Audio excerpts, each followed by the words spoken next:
Have you ever seen such a poor duchess, faced with exorbitant customs duties, that her most valuable possession is actually a carrot? Reggie told Luo Qi that His Highness, the Crown Prince, is an incredibly powerful person. At the age of 13, he could already defeat ferocious monsters in the entire empire. Only that iron club-wielding cleric can rival him. Even the terrifyingly powerful papal hall is wary of him. Listening to Reggie's analysis, Luo Qi felt that things were truly difficult. It felt like one wrong step could cost her life. But the Boda Duchy was already in dire financial straits. How were she and Reggie supposed to survive? She worried herself sick over this family, while her foolish brother, Verdi, only thought about telling her fairy tales. He even expected afternoon tea. He'd get hypoglycemic without it. Right now, she desperately needed some sweet treats to cleanse her soul. But why were carrots served again? Where was the promised afternoon tea? Why was there only plain water? Verdi was already munching away happily. Seeing that Luo Qi hadn't touched her food, he urged her to try it, saying it was delicious. Today was his birthday, and Verdi had specially chosen them. Luo Qi picked up a carrot and took a bite. Regardless, it was prepared for her. She had to accept this kindness. Thinking this, Luo Qi munched on the carrots. They were actually sweeter and tastier than she expected. Seeing them eat happily, Verdi gave a blissful smile. Suddenly, a sharp pain shot through Verdi's waist. Reggie recognized it as exhaustion and felt a pang of sympathy. He wanted Verdi to rest for a while.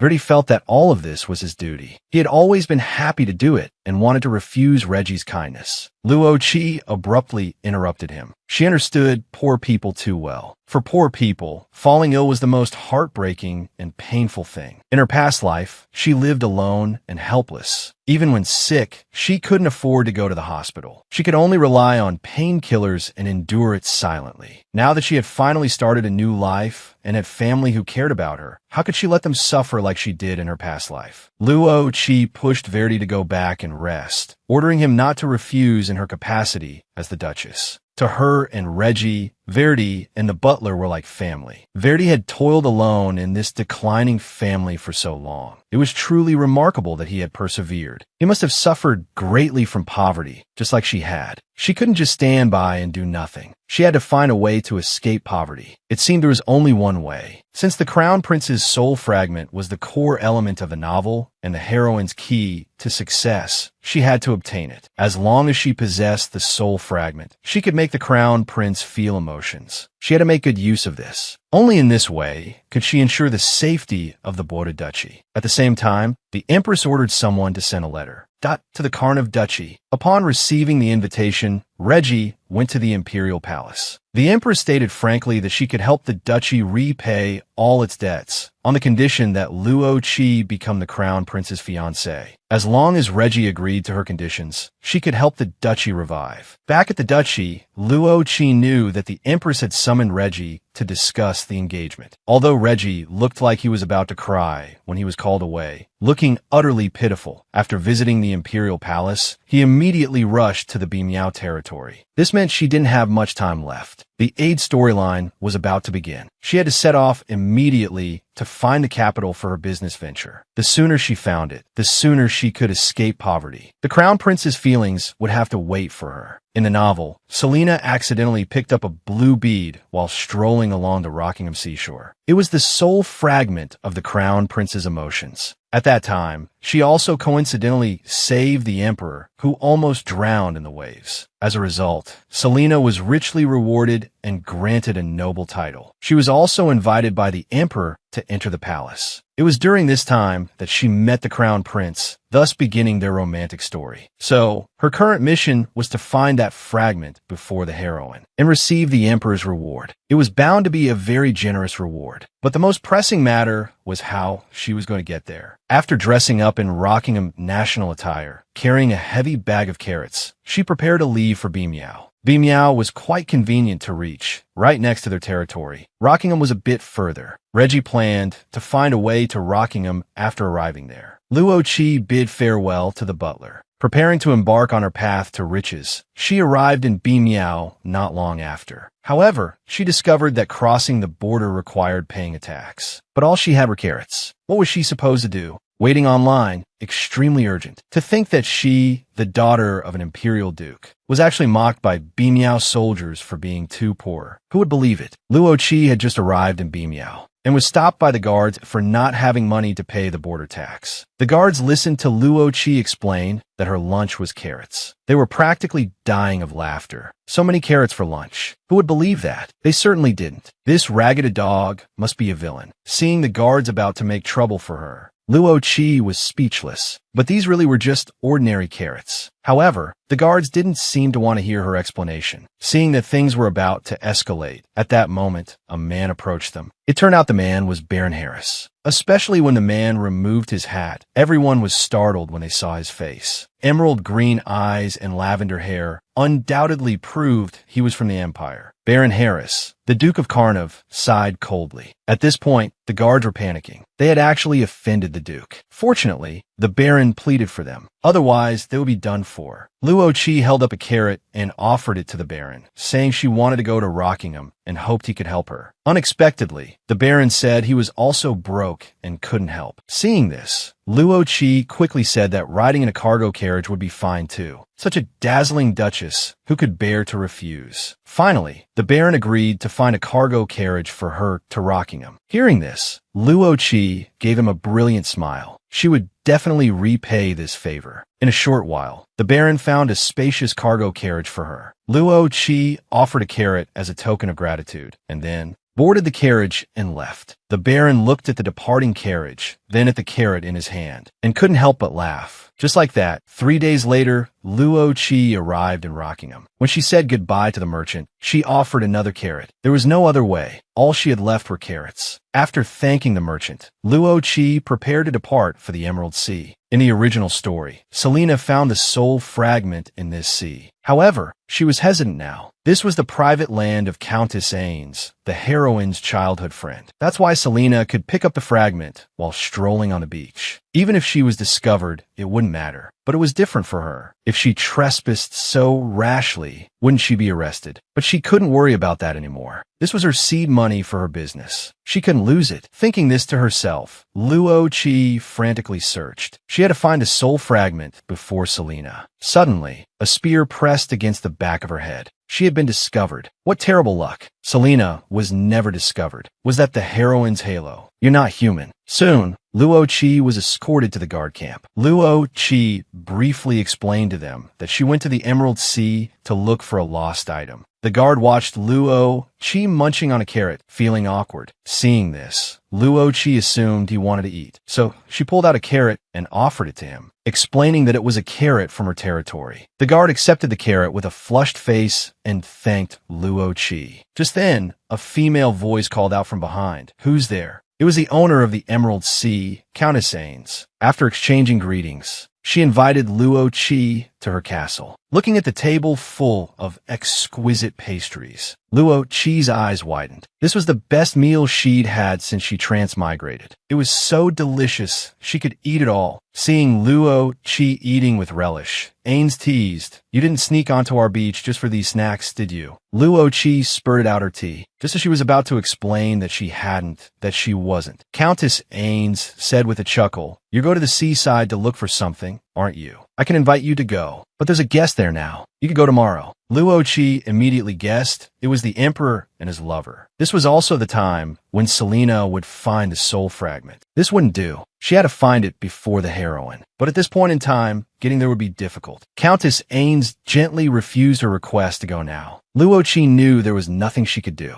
After all, who would dare offend the emperor? Seeing this, Luo Qi didn't push the matter. "Your chef is truly skilled. The pastries are delicious." Luo Qi, loving the pastries, was ready for another serving. She thought this woman was an angel. She had to pray that this little angel would have less work and more money in the future. Just then, someone walked in through the stone gate. The newcomer was actually the heroine of this novel, Selena. She had red hair and pumpkin-colored eyes. Her face was beautiful and languid. Having read the original work, Luo Qi recognized her at a glance. If you made it this far, give this video a like. Selena had never seen someone so beautiful. Luo Qi, having inherited elven blood, was truly stunning. What otherworldly beauty! Luo Qi understood Selena's reaction. This celestial beauty was all thanks to her elven ancestors. But now wasn't the time for this. She had to hurry and get the soul fragment. Luo Qi sighed as she ate her pastries. She had to get to the seaside quickly. Hearing her muttering, Selena couldn't help but ask, "Isn't that area restricted? How could the Duchess's daughter lose something there?" Luo Qi, munching away, said she really did lose something important there. Seeing Luo Qi's serious expression, Selena immediately said she knew a way to sneak in. She had planned to go tomorrow, but if Luo Qi wanted to go, she could take her. Luo Qi froze. So that was when Selena found the soul fragment. Luo Qi looked at Selena expectantly. "I lost a blue gem while walking by the seaside today. Can you help me look for it?" Selena smiled brightly. She would be happy to. So they agreed to go first thing in the morning. The next day, while it was still dark and Luo Qi was still asleep, Selena snuck in her room and woke her up. Luo Qi was startled, but quickly got ready and went to the seaside with her. Soon, they arrived at the seaside. Luo Qi looked at the seaside, which had been heavily guarded yesterday, but was unguarded today. Was this the legendary heroine's halo? Looking at Selena, who was excitedly helping her search for the blue gem, Luo Qi suddenly felt a pang of envy. Suddenly, Luo Qi remembered something. She warned Selena not to pick up the gem if she found it, but to call her over. If the heroine touched the gem, she might just pick it up for herself. Who knew what other bugs were hidden within this convoluted plot? The weather was terrible today. The Emperor's shipwreck, as described in the book, should also be today. It would be strange if the ship didn't capsize in this weather. The Emperor was such a fool. Sure enough, the heroine's halo took effect. She found the blue gem in no time. Luo Qi carefully picked up the gem. She hadn't expected it to be so small. But in any case, she finally found it. Perfect. Luo Qi quickly pocketed the blue gem. Her future would surely be bright. Selena looked at the excited Luo Qi. "Did you find it?" Luo Qi smiled at her. "I did." Selena was very happy. Suddenly, she noticed something in the distance at sea. Luo Qi guessed it was the Emperor's shipwreck scene. She let out a very indifferent wow. Selena found it unbelievable that someone would be sailing in this weather. Luo Qi looked unconcerned. Otherwise, why would I call him a fool? Selena watched the struggling ship. At this rate, the ship will capsize. Luo Qi munched on a carrot. It probably will. As soon as she finished speaking, the ship capsized. Luo Qi glanced at it indifferently and pushed Selena forward. "You should go save the Emperor." Selena froze. "The Emperor fell into the sea." "Yes, you should go check it out." As Luo Qi spoke, she took another bite of her carrot, watching Selena rush towards the sea. Luo Qi thought the carrots from her territory were truly delicious. She had already obtained the crown prince's soul fragment. The exquisite taste would be left for Selena. Soon, the knights arrived, albeit belatedly. They witnessed the scene of Selena and Luo Qi rescuing the emperor and his consort. Luo Qi, seeing them, hurried forward and explained how the waves were too high and the boat capsized. Thankfully, Selena saved the emperor. Watching the buzzing crowd, Luo Qi knew it was done. The emperor would be indebted. The emperor loudly praised Selena's bravery in saving him. He wanted to bestow upon Selena the title of Viscountess as a token of his gratitude, and invited them to the palace as guests. Luo Qi thought to herself, "It seems I'll be meeting the crown prince soon." The emperor suddenly stared at Luo Qi thoughtfully. Come to think of it, this was the first time he had seen the Duke of Karnav's daughter. She was already 20 years old. Luo Qi politely curtsied. The emperor laughed heartily. "You become quite the lady. After you arrive at the imperial city, I shall certainly bestow upon you a suitable gift." Luo Qi bowed again, thinking to herself, "I don't want a gift. Just give me the equivalent in cash." And so, they boarded the royal carriage, enjoying expensive pastries on their way to the palace. Selena, watching the cheerful Luo Qi, couldn't help but admire the Duchess's daughter's adaptability. She still couldn't believe she had suddenly become a Viscountess. She had simply followed Luo Qi's words and saved the people in the sea. Luo Qi felt a little helpless. Could she tell Selena that the plot had changed because of her intervention? According to the original story, Selena should have jumped into the sea on her own. But now, it was as if she had been pushed. Luo Qi, snapping back to reality, offered her a pastry. Perhaps this is fate. There's nothing to worry about. We're going to receive rewards. Shouldn't we be thinking about how to make the most of it? Luo Qi suddenly realized she'd misspoken. That's not right. We should be thinking about enjoying the moment. Selena couldn't help but chuckle. You're right. And so, the two comfortably arrived at the palace. Don't touch my little bag. Even though it's ugly and dirty, I love it very much. Previously, Luo Qi and Selena arrived at the palace for a short stay. Upon their arrival, 2 rows of servants were already waiting. Seeing them, the servants hurriedly bowed and explained their presence. As the emperor's benefactors, he had specifically ordered 2 rooms previously occupied by royalty to be prepared for them. During their stay, they would be provided with clothes from the capital's most renowned clothing stores. Furthermore, their living expenses would be quite generous. Luo Qi, who was looking around, immediately became interested. Does this mean we'll be given money? The head servant confirmed. Not only will you receive funds to maintain a respectable appearance, but there will also be an additional bonus. Hearing about the bonus, both girls' eyes lit up. We thank His Majesty for his generosity. The head servant assigned Selena to the Rose Room and Luo Qi to the Starlight Room.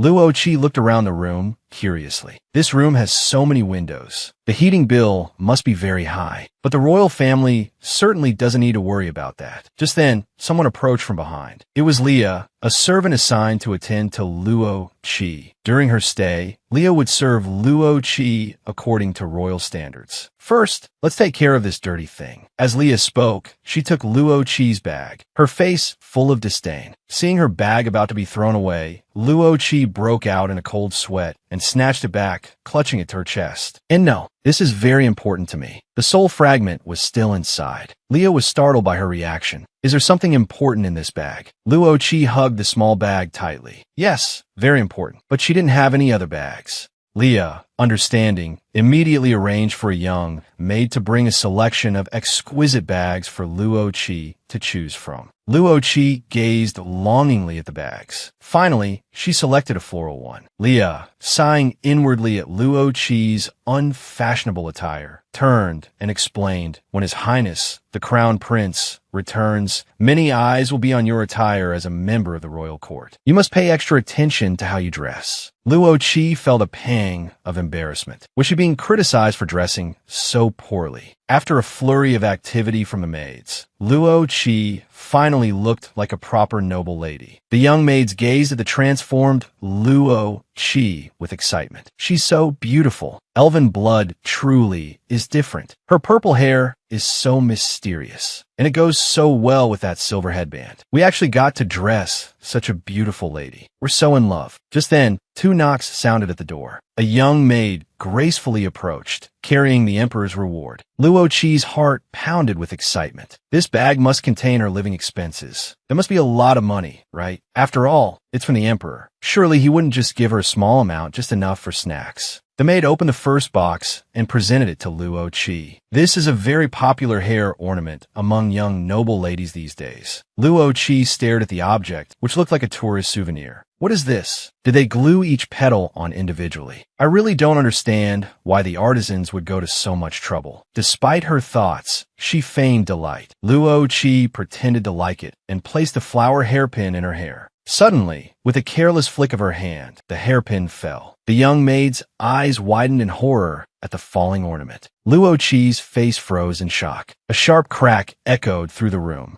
Everyone's faces paled. This was a gift from the emperor, and it was broken. What should they do? Waiting online, so anxious. Everyone who's watching, tap the screen to support Luo Qi. Luo Qi felt a sense of impending doom. Could she escape this predicament? When Luo Qi transformed into an elf, the entire palace was stunned. Previously, the emperor's gifted ornament shattered into pieces. Luo Qi felt like she was doomed. Fortunately, the petals were undamaged. A daring idea suddenly struck her. She asked the maids to gather the petals and undid her newly styled hair. The maids watched curiously, wondering what she was planning. Luo Qi told them to watch carefully. A Luo Qi, as beautiful and ethereal as an elf, appear before them. Basking in their envious gazes, Luo Qi began to improvise. She told them this was an elven adornment, a representation of purity and nature. The young maids listened with adoration. As they chattered excitedly, Leah arrived to remind Luo Qi that it was time to leave. Leah was going to take her on a tour of the palace. Just then, Selena appeared. As expected of the female lead, her aura was radiant. What was with that you died of Fa Gong Xiaogua? The palace gardens shimmered with gold. The palace was bustling with people. Leah explained that it was the social season, and the palace would be crowded day and night. Luo Qi, staring at the throng of blonde men in the square, broke out in a cold sweat. How could she find the crown prince among so many blonde men? Suddenly, she overheard some women discussing the crown prince. What was going on? They were saying that this banquet was being held to select a crown princess. Wasn't the empress supposed to have already arranged an engagement with Reggie by now? The plot had changed again. Was it because she had gone to Rockingham and disrupted things? Oh no, what if the crown prince met both her and Selena? How would the story unfold then? Although she had this soul fragment, there was a scene in the original story where Luo Qi, after discovering the truth, stole it and went to find the crown prince. She believed that with the sapphire, the crown prince would surely fall in love with her. But in the crown prince's eyes, she only saw annoyance. Ultimately, defeated and regretful, Luo Qi returned the soul fragment to Selena. Thinking of this, Luo Qi felt that she should only meet the crown prince when she was alone. Having made up her mind, Luo Qi began to surreptitiously scan the crowd. Selena, noticing Luo Qi's furtive behavior, asked curiously what she was looking for. Luo Qi said she hadn't seen the crown prince yet. She heard he had returned to the capital and wanted to see if he was here. Leah was speechless. Hasn't it been in the newspapers many times? Why haven't you seen it? Luo Qi simply said she doesn't read the news. Leah coughed twice. Resignedly, she explained, there's a portrait of His Highness in the ballroom on the first floor of the West Wing. It was originally open to the public, but it's closed now because no one goes there. If you want to see it, I can take you tomorrow. It seemed that was the only option. After all, the Duke's household couldn't even afford newspapers. The next day arrived. An endless stream of dresses was delivered to Luo Qi's room. The young maid said these were all dresses prepared for her. Luo Qi, touching her rumbling stomach, wondered, could all this money have been spent on breakfast instead? The dress shop owner flicked her fan. You wish. There's no food before the ball. The awards ceremony and debutante ball are taking place at the same time. No young lady has ever received such an honor. I will definitely choose the most special dress for you. Luo Qi muttered, oh, thank you so much. Then a voice called out, oh, I'm sorry I'm late. Selena walked in, holding a bouquet of flowers. The flowers in this garden are so beautiful. I accidentally stepped on a bunch. The shop owner, looking at the beautiful Selena, was clearly starstruck, as expected of the heroine's aura. Luo Qi silently thought, I need to block this. She mentally raised her paw to shield herself from the natural light radiating from the heroine. All right, take off your clothes. As the best dressmaker in the empire, I will make sure you two become the most beautiful young ladies in the empire. As the shop owner's voice rang out, they began a busy day of changing clothes. By now, the two of them were beyond exhausted. The shop owner sighed, I haven't even gotten started yet. The awards ceremony and the ball are in 3 days. If only there were more time, I could do even better. Looking at the energetic shop owner, Luo Qi couldn't help but retort, if you try to prepare any more, I might actually end up in a coffin. The shop owner, not hearing clearly, asked curiously, what did you say, dear? Luo Qi, afraid of another round of dress-up, quickly offered a stream of compliments. The flattered shop owner beamed. Luo Qi took the opportunity to bring up her request to wear the emperor's gifted ornament at the banquet. The shop owner balked, but that ornament is too simple. It doesn't fit the grandeur of the occasion. Luo Qi still wanted to try. It's very important to me. The shop owner still wanted to refuse. Even if it's important, it still needs to be appropriate for the occasion. Luo Qi looked at the ornament, lost in thought. She felt that no matter what she did, the shop owner wouldn't agree. Suddenly, she saw the flower garland on the table. An idea struck her. She put the garland on her head. Instantly, she transformed into a mesmerizing flower elf. She appeared before them. When Luo Qi transformed into an elf, She not only received praise from the heroine, but also a collaboration offer. The sight before them was stunning. Is this a gift from nature? It's perfect. Yes, this is exactly the feeling I want. Natural, elegant, and yet so avant-garde. It's a miracle. Looking at the excited shop owner, Luo Qi knew she had succeeded. The shop owner excitedly offered Luo Qi a collaboration. Luo Qi smiled and agreed. Both of them smelled the sweet scent of money. Luo Qi suddenly remembered she needed chain. I need to set this sapphire. I hope you can help me make a hand chain. The material needs to be sturdy. The shop owner, smiling, assured her it would be ready in 2 days. Soon, it was mealtime. Luo Qi thought she could finally have a proper meal. But then she saw the food. Where's the meat? At this rate, I'm going to faint from malnutrition. Holding a sliver of hope, Luo Qi asked the maid when the meat dishes would be served. The maid replied that Luo Qi, as a high-ranking elf, should abstain from meat. Furthermore, the Pope has said that less meat and less alcohol is healthy. Luo Qi was helpless, but couldn't argue. Inwardly, she cursed the Pope and his followers. But this wasn't filling. After a few bites, it was gone. Luo Qi's stomach rumbled, her steps heavy. Leah told Luo Qi that after breakfast tomorrow, a maid would escort them to the palace. She hoped Luo Qi would be ready by then. Luo Qi indicated they understood. But before that, they wanted to visit the West Palace to see the Crown Prince's portrait. Leah asked if they wanted to go now. Luo Qi, thinking about how hungry they were and wanted to sneak out to buy something to eat, immediately thought of the market. Then I'll accompany you, Leah offered softly. Luo Qi, startled, quickly refused, saying it was all right and they could go see it themselves and come back. Leah seemed troubled, explaining that it was against etiquette to let a guest wander the palace alone. Just then, Selena, who had come looking for Luo Qi, interrupted. If you can't go alone, then come with me. I was just thinking of visiting Princess Isla's studio in the East Palace. Luo Qi felt even more helpless. Going with Selena wasn't very convenient either. After thinking it over, Luo Qi still wanted to refuse. We elves prefer to be alone. Let me wander around by myself. Selena, looking at the dazzling Luo Qi, immediately transformed into a devoted admirer. She nodded repeatedly, indicating her understanding. Soon, Luo Qi donned a cloak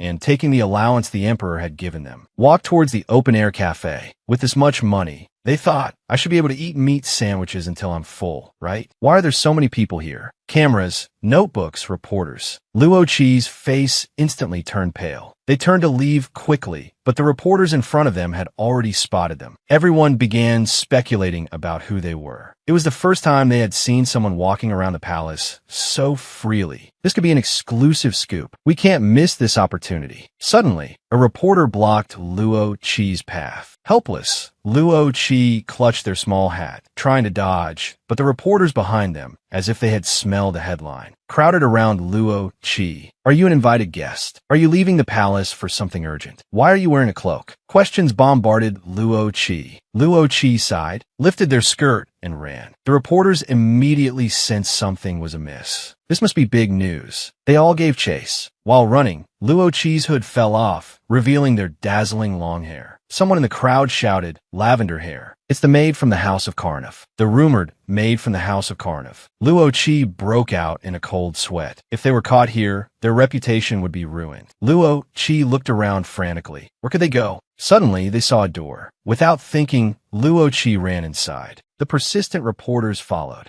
Fortunately, Luo Qi was quick-witted and hid behind a curtain. After a long while, when everyone had left, they emerged. Luo Qi rubbed their chafed ankle. A sharp pain shot through their foot. Today was too thrilling. I feel like I've lost 10 years of my life. But where am I? So many portraits. Is this a gallery? This is too extravagant. Suddenly, they saw a portrait that looked like the Crown Prince. This is His Highness, Crown Prince Nak Asher. He's so handsome, all grown up. But why are there so many imitation stones inlaid on the portrait? How much did this cost? Luo Qi, their face full of envy, couldn't help but reach out to touch it. With just one of these, the duchy wouldn't have to worry about food and drink, right? Unexpectedly, the diamonds suddenly clattered to the floor. Luo Qi was instantly gripped by fear. THTH this. They're falling off. What do I do? Is there anything more embarrassing than damaging someone's portrait and being caught red-handed? When Luo Qi saw the portrait, they felt like the whole world was sparkling. Are all portraits in this world this extravagant? How many diamonds are inlaid in this? Just one of these would probably be enough for me to live comfortably for the rest of my life. Luo Qi unconsciously reached out to touch the portrait. However, the moment their hand touched the diamonds, they all came clattering down. Luo Qi was instantly surrounded by fear. Was the material really this cheap? Looking at the damaged portrait, Luo Qi was terrified. Could this even be glued back on? As they frantically gathered the scattered imitation diamonds, they were completely unaware of a figure approaching. A man's deep voice sounded from behind. "Who are you? What did you come in?"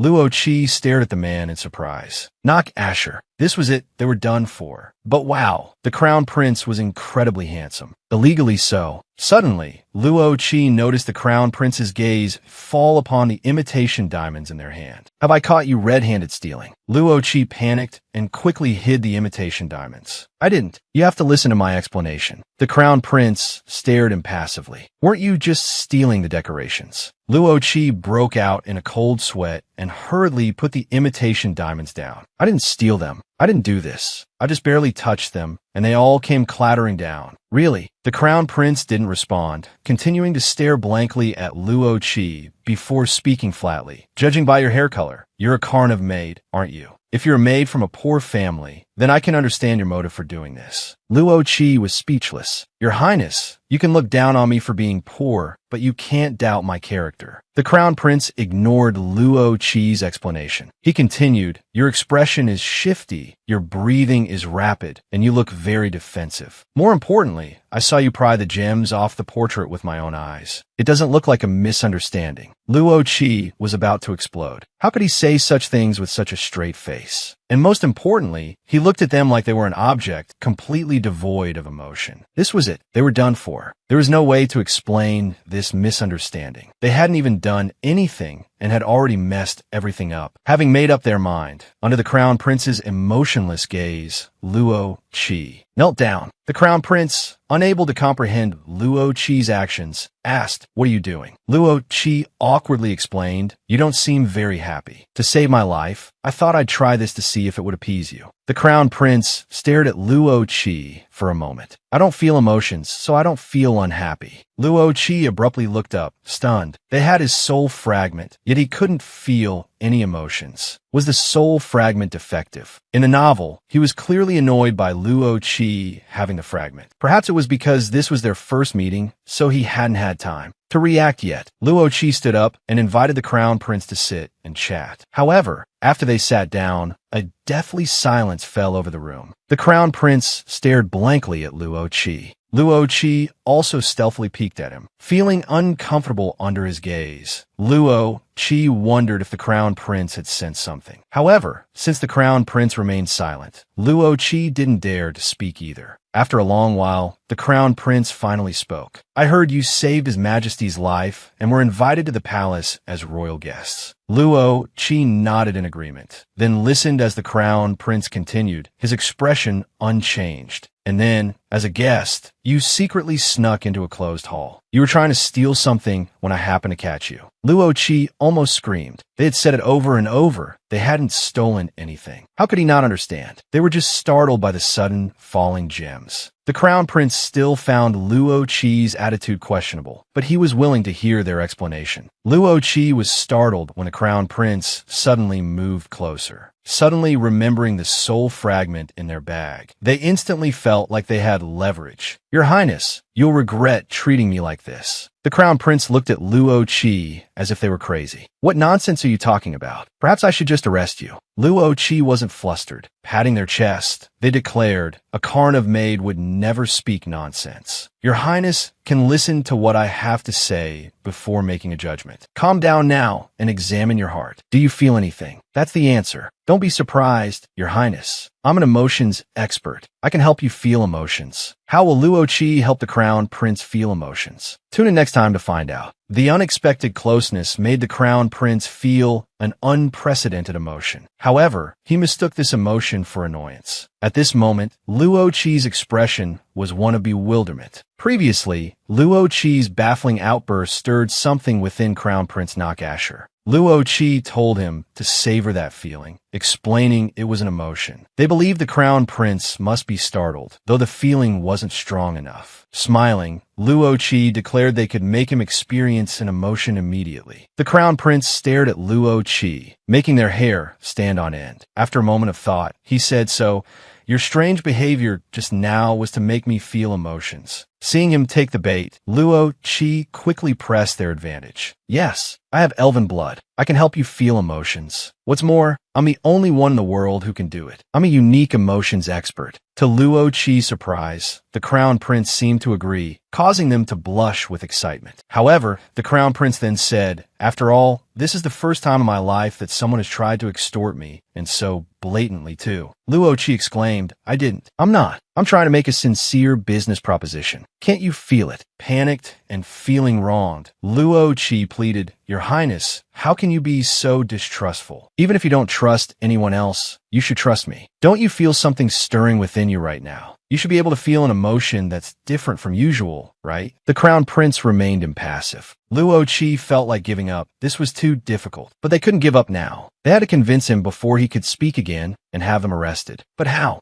As Luo Qi pondered, they heard reporters' voices outside the door. These people were relentless. Luo Qi urged the crown prince to hide with them. The crown prince didn't understand why they needed to hide. Luo Qi quickly explained that the people outside were reporters, and if they were discovered, things would get complicated. Still explaining frantically, Luo Qi accidentally stepped on their skirt. They tumbled forward, falling towards the crown prince. With a thud, they landed in a close embrace. Both froze. The reporters, bursting in, captured the scene perfectly. This was definitely exclusive news. A Karnav made in a secret meeting with the crown prince. The headlines practically wrote themselves. How did you two meet? What led to your relationship? What were you planning to do here? Questions bombarded them like a flood. Thankfully, the guards arrived in time and pushed the reporters out. The two in the hall were once again enveloped in an awkward silence. Soon, a guard reported that the reporters had left. Although the reporters were barred, they certainly wouldn't give up. The guard advised the crown prince to move to a different location. Their intimate moment had been recorded. The crown prince unconsciously touched his lips where they had been brushed. He lightly touched his forehead. Just then, they heard a rumbling sound. The sound came from Luo Qi. Embarrassed, they turned away. "Your Highness, I haven't eaten anything today. There are reporters everywhere. Wouldn't it look bad if the maid who just saved His Majesty fainted from hunger?" The guard's lips twitched, wanting to say something, but feeling too awkward. The crown prince glanced at the anxious Luo Qi and ordered his subordinates to prepare a meal. A table laden with food quickly appeared. Luo Qi happily munched on a leg of lamb. This place was a culinary paradise. Pure bliss. Watching Luo Qi's enjoyment, the crown prince suddenly felt a flicker of appetite himself. He picked up a piece of bread, spread some butter on it, and took a bite, surprising the maid. Luo Qi peeked at the crown prince's expression.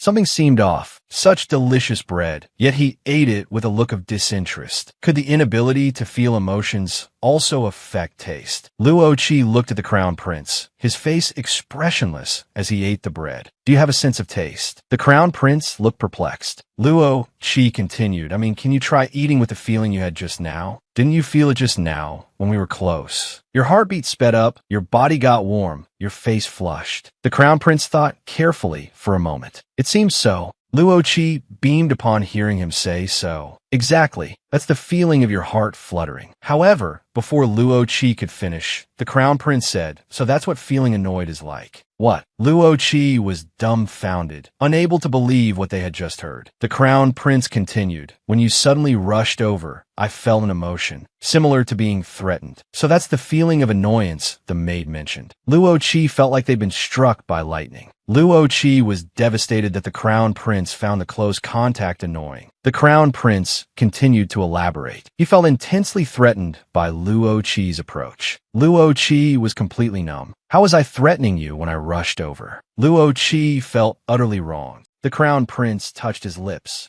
I even saved the emperor. Making your highness feel emotions is a piece of cake. The crown prince nodded in understanding. So maids need some sort of revelation to do this. Luo Qi, thinking they had finally gotten through to him, relaxed and offered a smile. They didn't expect the crown prince's next words to make them want to scream. The crown prince calmly continued. I initially thought you were trying to steal the jewels. Unexpectedly, you suddenly started extorting me. Then, after attempting to harm the crown prince, you continue to swindle me. Luo Qi's smile froze. They were furious. I already said it was an accident. How did it escalate to physical assault? I was wrong too, you know. A guard, seeing Luo Qi slam the table at the crown prince, broke out in a cold sweat and quickly intervened. Lady Carniff, you're being too disrespectful to his highness. Luo Qi wondered who the man was. His voice sounded familiar. It turned out to be Reynard, one of the crown prince's most loyal followers in the novel. But Luo Qi wasn't interested in him. Their goal was still to win over the crown prince. Luo Qi took a bite of the lamb leg and continued to address the crown prince. Your highness, I want you to feel emotions. How can you treat me like a swindler? As your partner, I'm very hurt. Besides, isn't it because of my special ability that you felt annoyed? The crown prince replied, I'm not sure. According to you, magical beasts also give me that feeling. Are they also emotion specialists? Luo Qi was exasperated. The male lead was so hard to convince. Since he didn't believe them, Luo Qi had no choice but to personally intervene and let him experience true annoyance. Luo Qi turned to Leah with a slight smile. Please take me to the kitchen. Thank you. Soon, the group headed towards the kitchen. Leah was doubtful. Could Luo Qi really awaken the crown prince's emotions? It was hard to imagine. Leah still didn't quite believe it. They went up to the crown prince to confirm, wanting to know his thoughts. The crown prince said he would let Luo Qi try. However, if Luo Qi was lying, they would know the consequences. They soon arrived at the kitchen.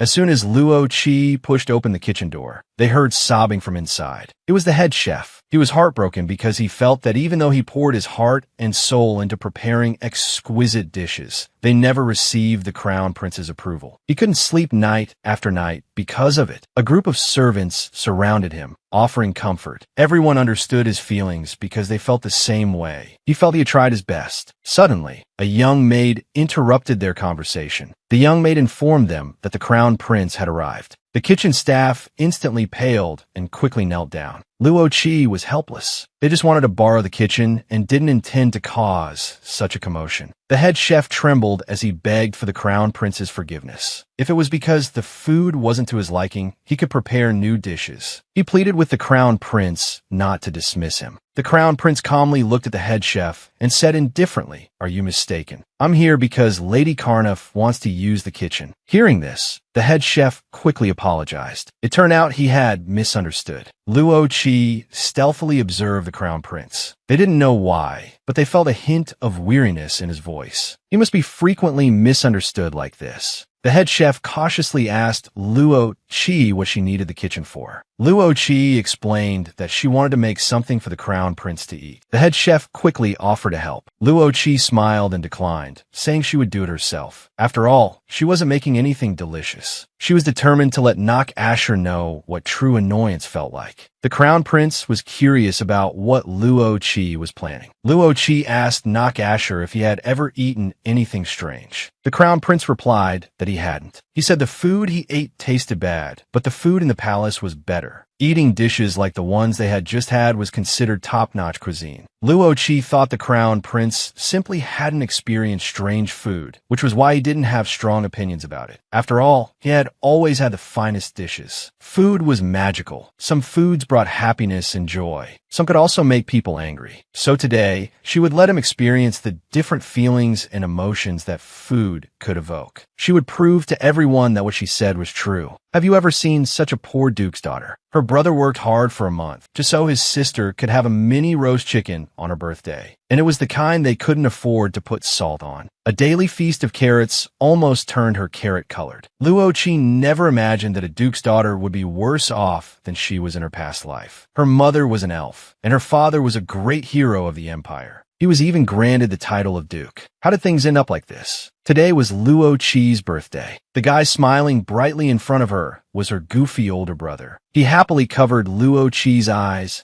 and took her hand. He led her towards a surprise party he had meticulously prepared. However, the moment the blindfold was removed, Luo Qi was stunned. What a magnificent all-vegetarian feast. Ingman really wanted to know the extent of Luo Qi's shock. Her brother, the goofball, clapped his hands excitedly. It was even more abundant than expected. It felt like he had moved all the vegetables from the garden onto the table. Looking at the wooden bucket platters on the table, Luo Qi couldn't help but question her existence. Was this really the standard of a duke's household? Suddenly, a maid pushed a platter in front of her. Luo Qi stared intently at the platter, her face full of anticipation. Her brother gently told her that this was the main dish he had carefully prepared. The moment the platter was opened, Luo Qi was stunned. It was so small. The goofy brothers started clapping again in admiration. It was actually meat. How luxurious. Luo Qi, quickly try it, he urged. Luo Qi looked at the chicken with a complicated expression. She clapped her hands and said the roast chicken looked great. After all, it was the result of her brother's month-long effort. Luo Qi silently ate the roast chicken, feeling a pang of sadness. The ancients were right. Life is a comedy from afar, but a tragedy up close. The chicken wasn't even salted. It tasted like raw chicken. One bite, and Luo Qi almost threw up. A duke's household couldn't even afford salt. Can you believe it? If anyone envied the luxurious lives of nobles, Luo Qi would definitely tell them that among the nobles born with silver spoons in their mouths, there were a few who only had titles and were actually impoverished. Like her and this goofball. A week ago, she was a poor college student in the 21st century. She envied the celebrities and nobles on TV. She never thought that in a moment she would be hit by a car and transported into the novel she was reading. Looking at the two moons hanging high in the sky, Luo Qi found it unbelievable. This was clearly a scene from a story. Luo Qi knew she had transmigrated into the book. Hearing a woman call her name, Luo Qi was shocked. She trembled as she touched her purple hair in disbelief. However, her reflection in the mirror convinced her completely. She had really become the novel's villainess, Luo Qi Kanev. But why did it have to happen on payday? Luo Qi collapsed and fainted. Luo Qi examined her beautiful face. Her pale skin set off her lavender-purple hair, making her look exceptionally noble and beautiful. And those emerald green eyes, a symbol of elves. The original story described the duke's household as incredibly wealthy, unique in the empire.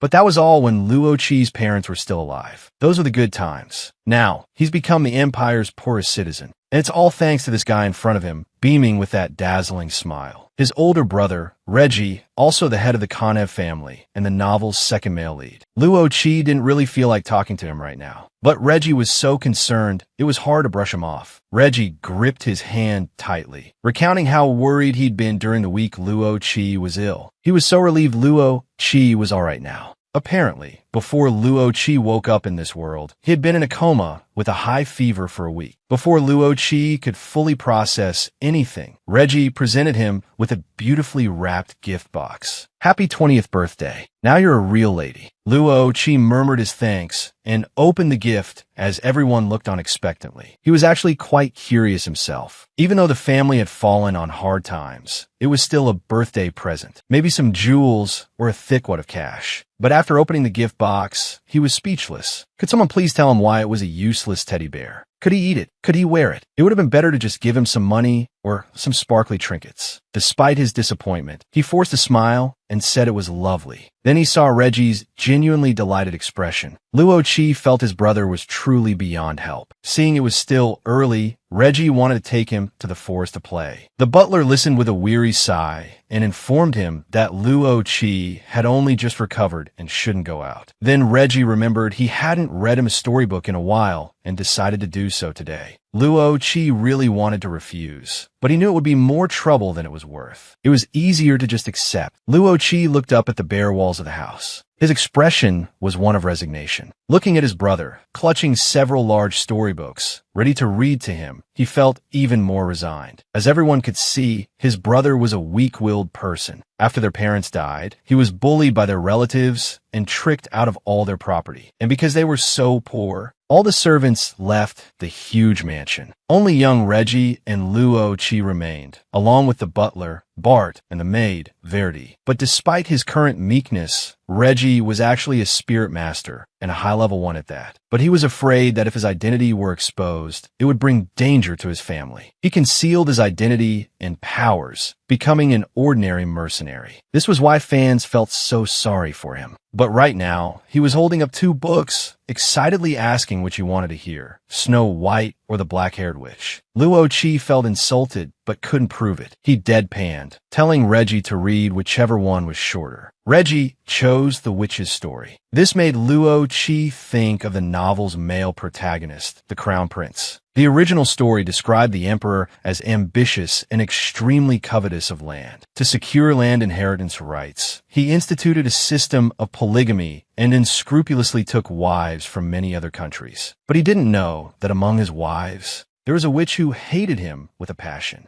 The emperor, in his greed for land, had taken the witch as his wife, indirectly causing the death of her fiancé. To punish the heartless emperor, the witch cursed the empress's unborn child. If the crown prince couldn't learn love and compassion and become a warm person, his ruthlessness would completely consume the emperor. After casting the curse, the witch stabbed herself in the heart with a dagger and died. No one knew what curse she had cast. Later, the empress safely gave birth to the crown prince. Both mother and child were well. The crown prince was very healthy and adorable, not at all like he'd been cursed. But soon the empress noticed something was wrong. The crown prince was born without crying and never showed any emotion. The curse had taken a part of his soul. He became the emotionless male lead of the story. According to the novel's plot, the crown prince should be of marrying age now. If nothing unexpected happened, the empress should soon come to discuss marriage matters with him. In the original story, because the crown prince couldn't feel any emotions, that was severely condemned by the Holy See. Therefore, the emperor is worried sick about losing his star empress. And she, this impoverished duchess's daughter, has caught the empress's attention. The empress bribed Luo Qi to become the crown prince's fiancé. But she didn't expect that upon meeting the crown prince for the first time, Luo Qi, that would fall head over heels in love like a fool. But unfortunately, the female lead of this novel isn't her. It's Selena. Seeing the two of them together and happy, Luo Qi consciously withdrew from the novel. She's neither the villain nor a supporting character. Just a tool used at the beginning, quickly forgotten. Luo Qi thought to herself she would never be that easily forgotten tool in the novel. Using her and then leaving her destitute is going too far. To actually become the crown princess and still be so love-struck. Brains. Can love be eaten? If she became the crown princess, she'd definitely milk them dry. What man is as valuable as money? Speaking of which, what kind of person is the crown prince? She must touch his leg, see how much money she can squeeze out of him. But Reggie said that the crown prince is a very, very strong and terrifying person. Luo Qi shuddered. How is this going to work? Have you ever seen such a poor duchess's daughter, faced with high tariffs, that the most valuable thing she has is a carrot? Reggie told Luo Qi that the crown prince is an extremely powerful person. At the age of 13, he could defeat ferocious monsters. In the entire empire, only the iron-wielding saint can rival him. Even the terrifying Holy See is wary. Listening to Reggie analyze the situation, Luo Qi felt it was too difficult. It felt like she could lose her life at any moment. But the Bois de Dukedom is already in dire straits. How are she and Reggie going to survive? She's worried sick about this family, while this goofy older brother only thinks about telling her fairy tales. They even have afternoon tea. She's about to get hypoglycemia. She desperately needs sweet snacks to cleanse her soul. But why are carrots being served again? Where's the promised afternoon tea? Why is it plain water? Reggie was already munching away happily. Seeing Luo Qi hadn't touched anything, he encouraged her to try it, saying it was delicious. It's her birthday, and Verdi carefully selected them. Luo Qi picked up a carrot and took a bite. Regardless, it was prepared for her. She should accept this kindness. Thinking this, she munched on the carrot. Fortunately, the carrot was sweeter and tastier than she imagined. Seeing them eating happily, Verdi gave a happy smile. Suddenly, Verdi felt a sharp pain in her waist. Reggie realized she was overworked and felt a pang of sympathy. He wanted her to go and rest for a while. Verdi felt that this was all part of her job. She had always been happy doing it and wanted to refuse his kindness. Luo Qi interrupted. She understood poor people too well. For poor people, getting sick is the most heartbreaking and painful thing. Money is everything. They live without support. Even if they get sick, they have no money to go to the hospital. They can only rely on painkillers and endure it silently alone. Now that she's finally started a new life, and she has family who care about her, how could she let them be like her past self? Luo Qi pushed Verdi to go back and rest, ordering her not to refuse, using her authority as the Duchess's daughter. For her and Reggie, Verdi and the butler are like family. Verdi has worked alone in this declining family for so long. It's really not easy for her to have persevered. She must have suffered enough from poverty, just like Luo Qi had. She can't do nothing. She has to find a way to escape poverty. It seems this is the only way. Since the Crown Prince's soul fragment is the core material of the novel and the female lead's divine assistance to success, she must obtain it. As long as she has the soul fragment, she can make the Crown Prince feel emotions. She has to make good use of this. Only in this way can she ensure the safety of the dukedom. At the same time, the Empress ordered someone to send a letter to the Kanev dukedom. Upon receiving the invitation, Reggie went to the imperial palace. The Empress stated directly that she could help the dukedom repay all its debts on the condition that Luo Qi become the Crown Prince's fiancé. As long as Reggie agreed to his conditions, he could help the dukedom revive. Meanwhile, back at the dukedom, Luo Qi knew the Empress had summoned Reggie, definitely to discuss the engagement. Although Reggie looked like he was about to cry when he was called away, pitiful and all, after visiting the imperial palace, he immediately rushed to the temple territory. This meant he didn't have much time left. The aid storyline was about to begin. He had to leave immediately and find the capital to start his business. The sooner he found it, the sooner he could escape poverty. The Crown Prince's feelings would have to wait. In the novel, Selena stumbled upon a blue bead while strolling along the Rockingham seashore. It was a soul fragment of the Crown Prince's emotions. At that time, she also coincidentally saved the emperor, who almost got swept away by the waves. Thus, Selena, for her meritorious service, received a handsome reward and a noble title. She was also invited by the emperor to attend a small gathering. It was also during this time that she met the Crown Prince, thus beginning their romantic story. So, her current mission was to find that fragment before the female lead and receive the emperor's reward. It was bound to be a very generous reward. However, the most pressing matter was how to get to Rockingham. After disguising herself, Luo Qi carried a heavy bag of carrots and prepared to leave for the temple. Getting to the temple was quite convenient. It was right next to their territory. Rockingham was a bit further. She planned to figure out how to get to Rockingham after arriving there. Luo Qi bid farewell to the butler, ready to embark on her path to riches. Not long after, she arrived at the temple, but she discovered that passing through required paying a tax. But all she had were carrots. What was she supposed to do? Help! Urgent! To think the dignified daughter of an imperial duke was mocked by temple soldiers for being too poor. Who would believe it? Luo Qi had just arrived at the temple and was stopped by the guards for not having money to pay the toll. The guards listened to Luo Qi explain that her lunch was carrots and almost died laughing. So many carrots for lunch. Who would believe that? They certainly didn't. This whispering must be some kind of trickery, seeing the guards about to make trouble for her.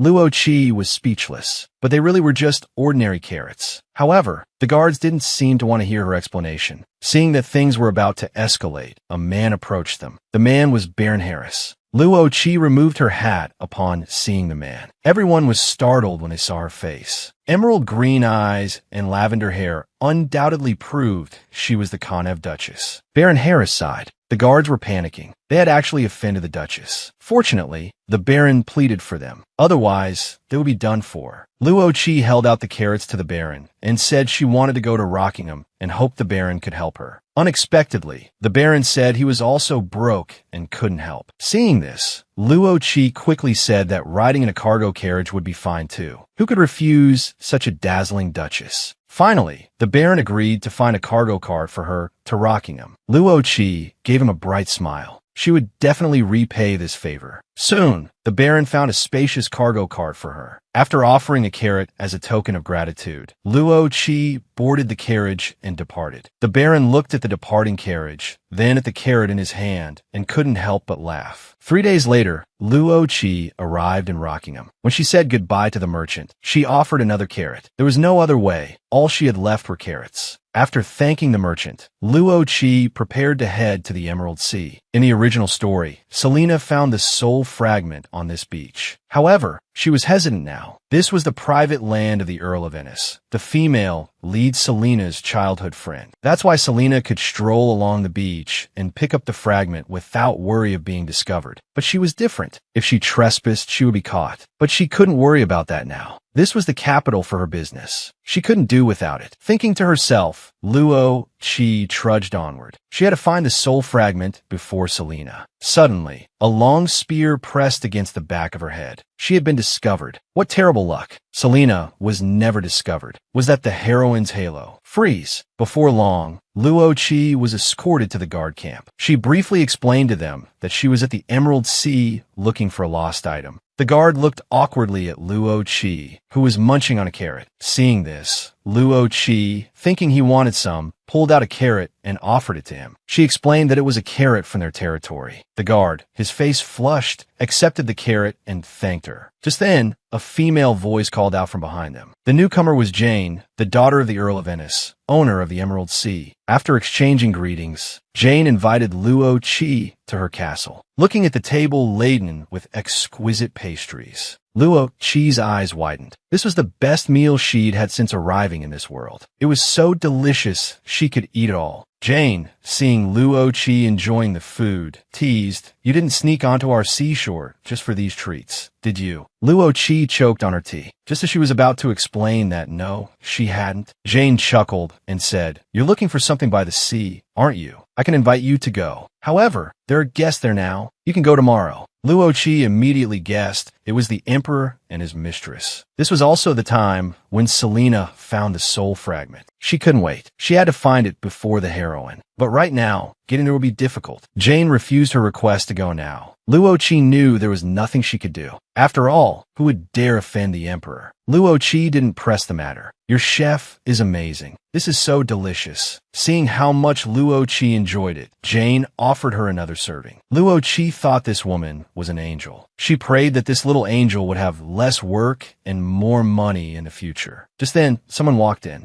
It was Selena, the heroine of the novel. She had red hair, pumpkin-colored eyes, and a delicate, languid face. Having read the original work, Luo Qi recognized her instantly. If you made it this far, give this video a like. Selena had never seen anyone so beautiful. Luo Qi, having inherited elven blood, was truly stunning. What ethereal beauty. Luo Qi understood Selena's reaction. This celestial beauty was thanks to her elven ancestors. But this wasn't the time to think about that. She had to get her hands on the soul fragment. Luo Qi sighed as she ate her pastries. Seeing Luo Qi's serious expression, Selena immediately said, "I know a way to sneak in. I was planning to go tomorrow, but if you want to go, I can take you." Luo Qi froze. So that's when Selena found the soul fragment. Luo Qi looked at Selena expectantly. "I lost a blue gemstone while walking by the sea today. Could you help me look for it?" Selena smiled brightly. She would be happy to. They agreed to go first thing in the morning. The next day, while it was still dark and Luo Qi was still asleep, Selena snuck in her room and woke her up. Luo Qi was startled, but quickly got ready and went with her to the seashore. Soon at the seashore, Luo Qi saw that the seashore, heavily guarded yesterday, was unguarded today. Was this the legendary heroine's halo? Looking at Selena, who was excitedly helping her search for the blue gemstone, Luo Qi suddenly felt a pang of envy. Suddenly, Luo Qi remembered something. She warned Selena, "If you find the gem, don't pick it up. Just call me over." If the heroine touched the gem, she might just get it for free. Who knew what other bugs were lurking around? The weather is terrible today. The Emperor's boating accident from the book, it should be today, right? It'd be weird if a boat didn't capsize in this weather. That Emperor really is a fool. Sure enough, the heroine's halo took effect. It didn't take long for her to find the blue gemstone. Luo Qi carefully picked up the gem. She hadn't expected it to be so small. But in any case, she had finally found it. Perfect. Luo Qi quickly pocketed the blue gemstone. Her future was sure to be bright from now on. Selena looked at Luo Qi's excited face. "Did you find it?" Luo Qi smiled at her. "I did." Selena was overjoyed. Suddenly, she noticed something in the distance. Luo Qi guessed it was the Emperor's boating accident scene.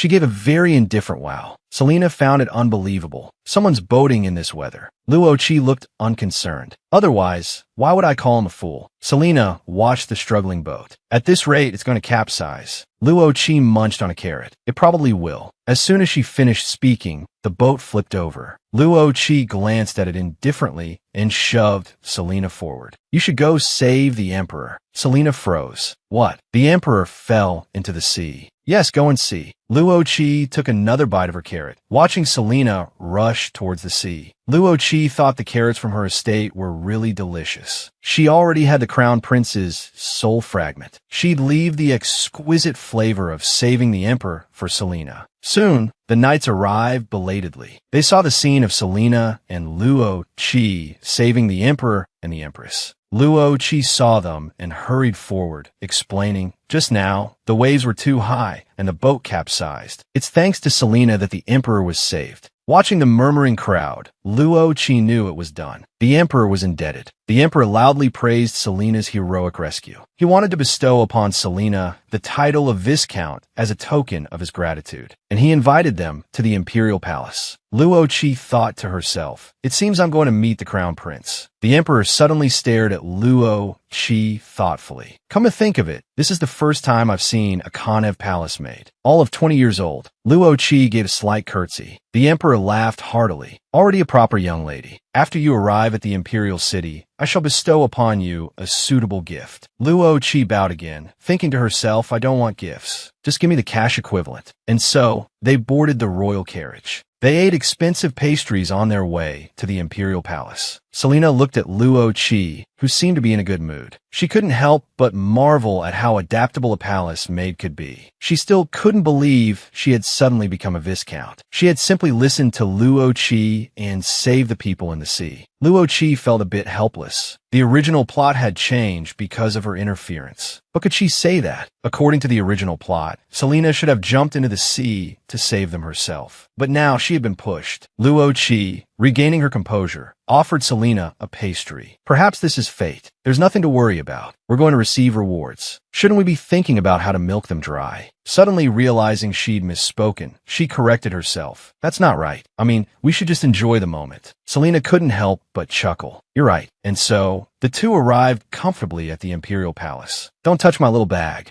Even though it's ugly and dirty, I love it very much. Speaking of the last episode, Luo Qi and Selena arrived at the imperial palace for a short stay. As soon as they arrived, 2 rows of servants were already waiting there. Seeing them, the servants stepped forward and bowed. Judging from their appearance, they explained that as the emperor's benefactors, the emperor had specifically ordered them to arrange 2 rooms previously occupied by royalty for their stay. During their stay, they would be provided with clothes from the capital's most renowned clothing stores, and their living expenses would be quite generous. Luo Qi, looking around, suddenly became interested. Did this mean they would be given money? The chamberlain confirmed it. Not only would they receive money for maintaining a respectable appearance, but there would also be an additional bonus. Hearing about the bonus, both of their eyes lit up. Thank you for your majesty's grace. The chamberlain arranged for Selena to stay in the rose room. Luo Qi was to stay in the starlight room. Luo Qi looked around the room curiously. This room has so many windows. The heating bill must be very expensive. But the royal family certainly doesn't have to worry about that. Just then, someone approached from behind. It was a servant sent from the Lei Palace to attend to Luo Qi. During your stay, Luo Qi, I will serve you according to the royal family standards. First, let's deal with this dirty thing. The servant, Lei, took Luo Qi's bag with a look of disgust. Seeing that the bag was about to be thrown away, Luo Qi broke out in a cold sweat and snatched the bag back, clutching it protectively. No,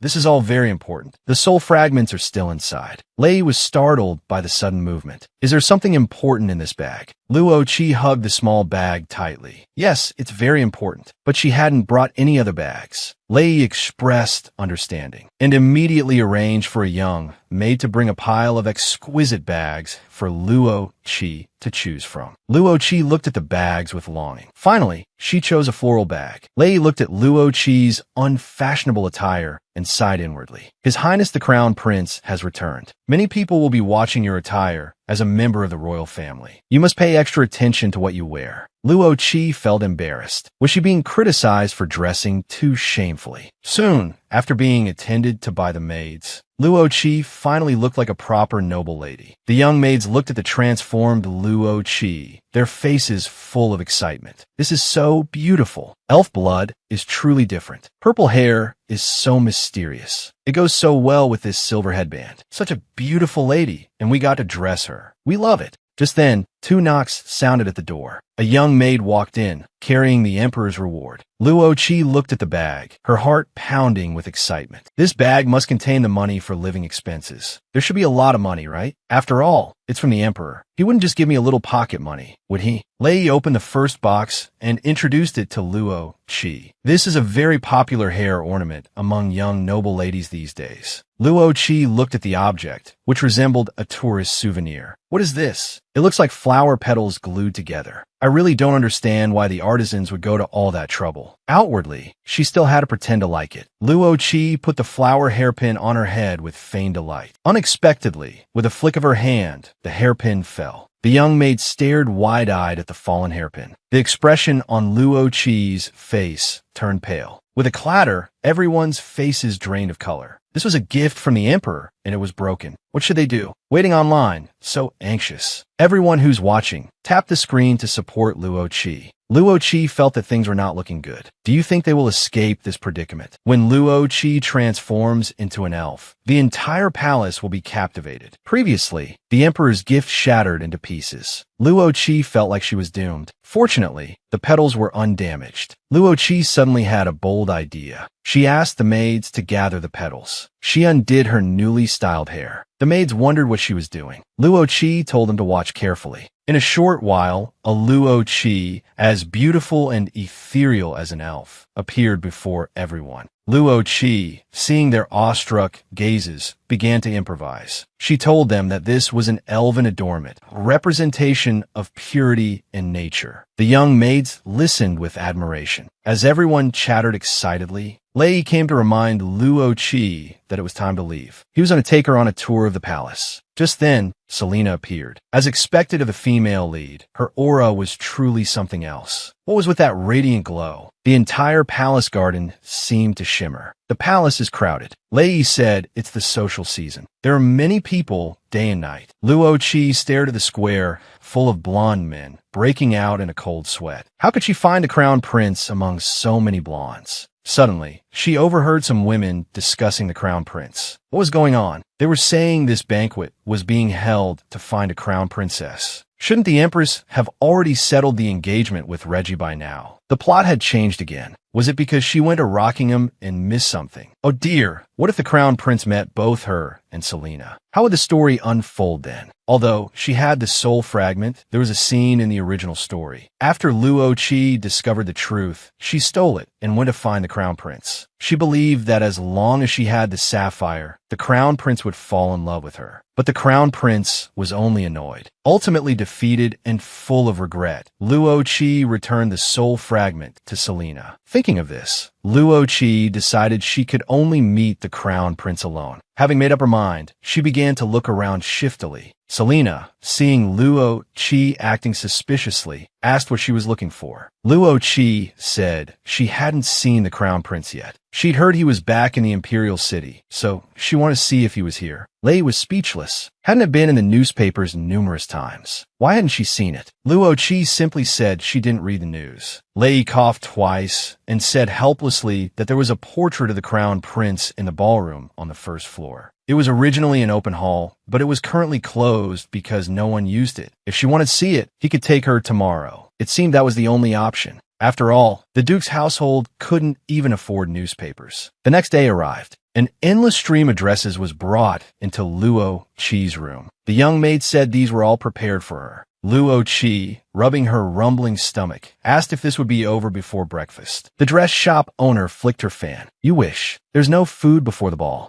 The award ceremony and debutante ball are being held at the same time. No young lady has had this honor yet. I'll be sure to pick the most special dress for you. Luoqi muttered, "Oh, thank you so much. Oh, sorry I'm late." Selena walked in, holding a bouquet of flowers. "The flowers in the garden are so beautiful. I accidentally picked some." The shop owner, staring at the beautiful Selena, was practically drooling, as expected of the heroine's aura. "I need to block this." Luoqi silently raised her hand. "All right, block the natural light radiating from the heroine. Now, take off your clothes. As the best dressmaker in the Empire, I'll make sure you two are the most beautiful young ladies in the Empire." As the shop owner's voice rang out, they began a busy day of changing clothes. By now, the two of them were beyond exhausted. The shop owner sighed, "I haven't even gotten started yet. The award ceremony and ball are in 3 days. If it weren't for the tight schedule, I could do even better." Luoqi, looking at the energetic shop owner, couldn't help but retort, "If you prepare any more, I might be in my coffin." The shop owner, not hearing clearly, asked curiously, "What did you just say, miss?" Luoqi, fearing a repeat performance, quickly offered a stream of compliments. The flattered shop owner beamed. Luoqi took the opportunity to request to wear the emperor's gifted accessory at the banquet. "But miss, that accessory is too simple. It doesn't quite fit the grandeur of the occasion." Luoqi still wanted to try. It was important to her. The shop owner still wanted to refuse. Even if it's important, it still needs to suit the occasion. Luoqi looked at the shop owner, lost in thought. She felt that no matter what she did, the shop owner wouldn't agree. Suddenly, she saw the flower garland on the table. An idea struck her. She put the garland on her head. Instantly, a lost flower elf appeared before them. When Luoqi transformed into an elf, she not only received Selena's praise, but also a collaboration offer. The sight was breathtaking. Is this the gift of nature? It's perfect. Yes, this was the feeling she wanted. Natural, elegant, and yet avant-garde. It was a miracle. Watching the excited proprietress, Rock knew he had succeeded. The proprietress excitedly extended a cooperative invitation to Rock. Rock smiled and agreed. Both simultaneously smelled the scent of money. Rock suddenly remembered he needed a chain for the sapphire. He hoped the proprietress could help him get a custom-made bracelet, and the material had to be sturdy. The proprietress smiled and promised to have it ready for him in 2 days. Soon it was mealtime. He thought he could finally have a good meal. But where was the meat? At this rate, he would definitely faint from malnutrition. Holding a sliver of hope, Rock asked the servant girl when his meat dish would be served. The servant girl replied that Rock, as a high-ranking elven palace maid, should stay away from meat. Moreover, the Pope also said that less meat and less alcohol was healthy. Rock was helpless, but couldn't say anything. Inwardly, he cursed the Pope and that whole gang. But this wasn't filling at all.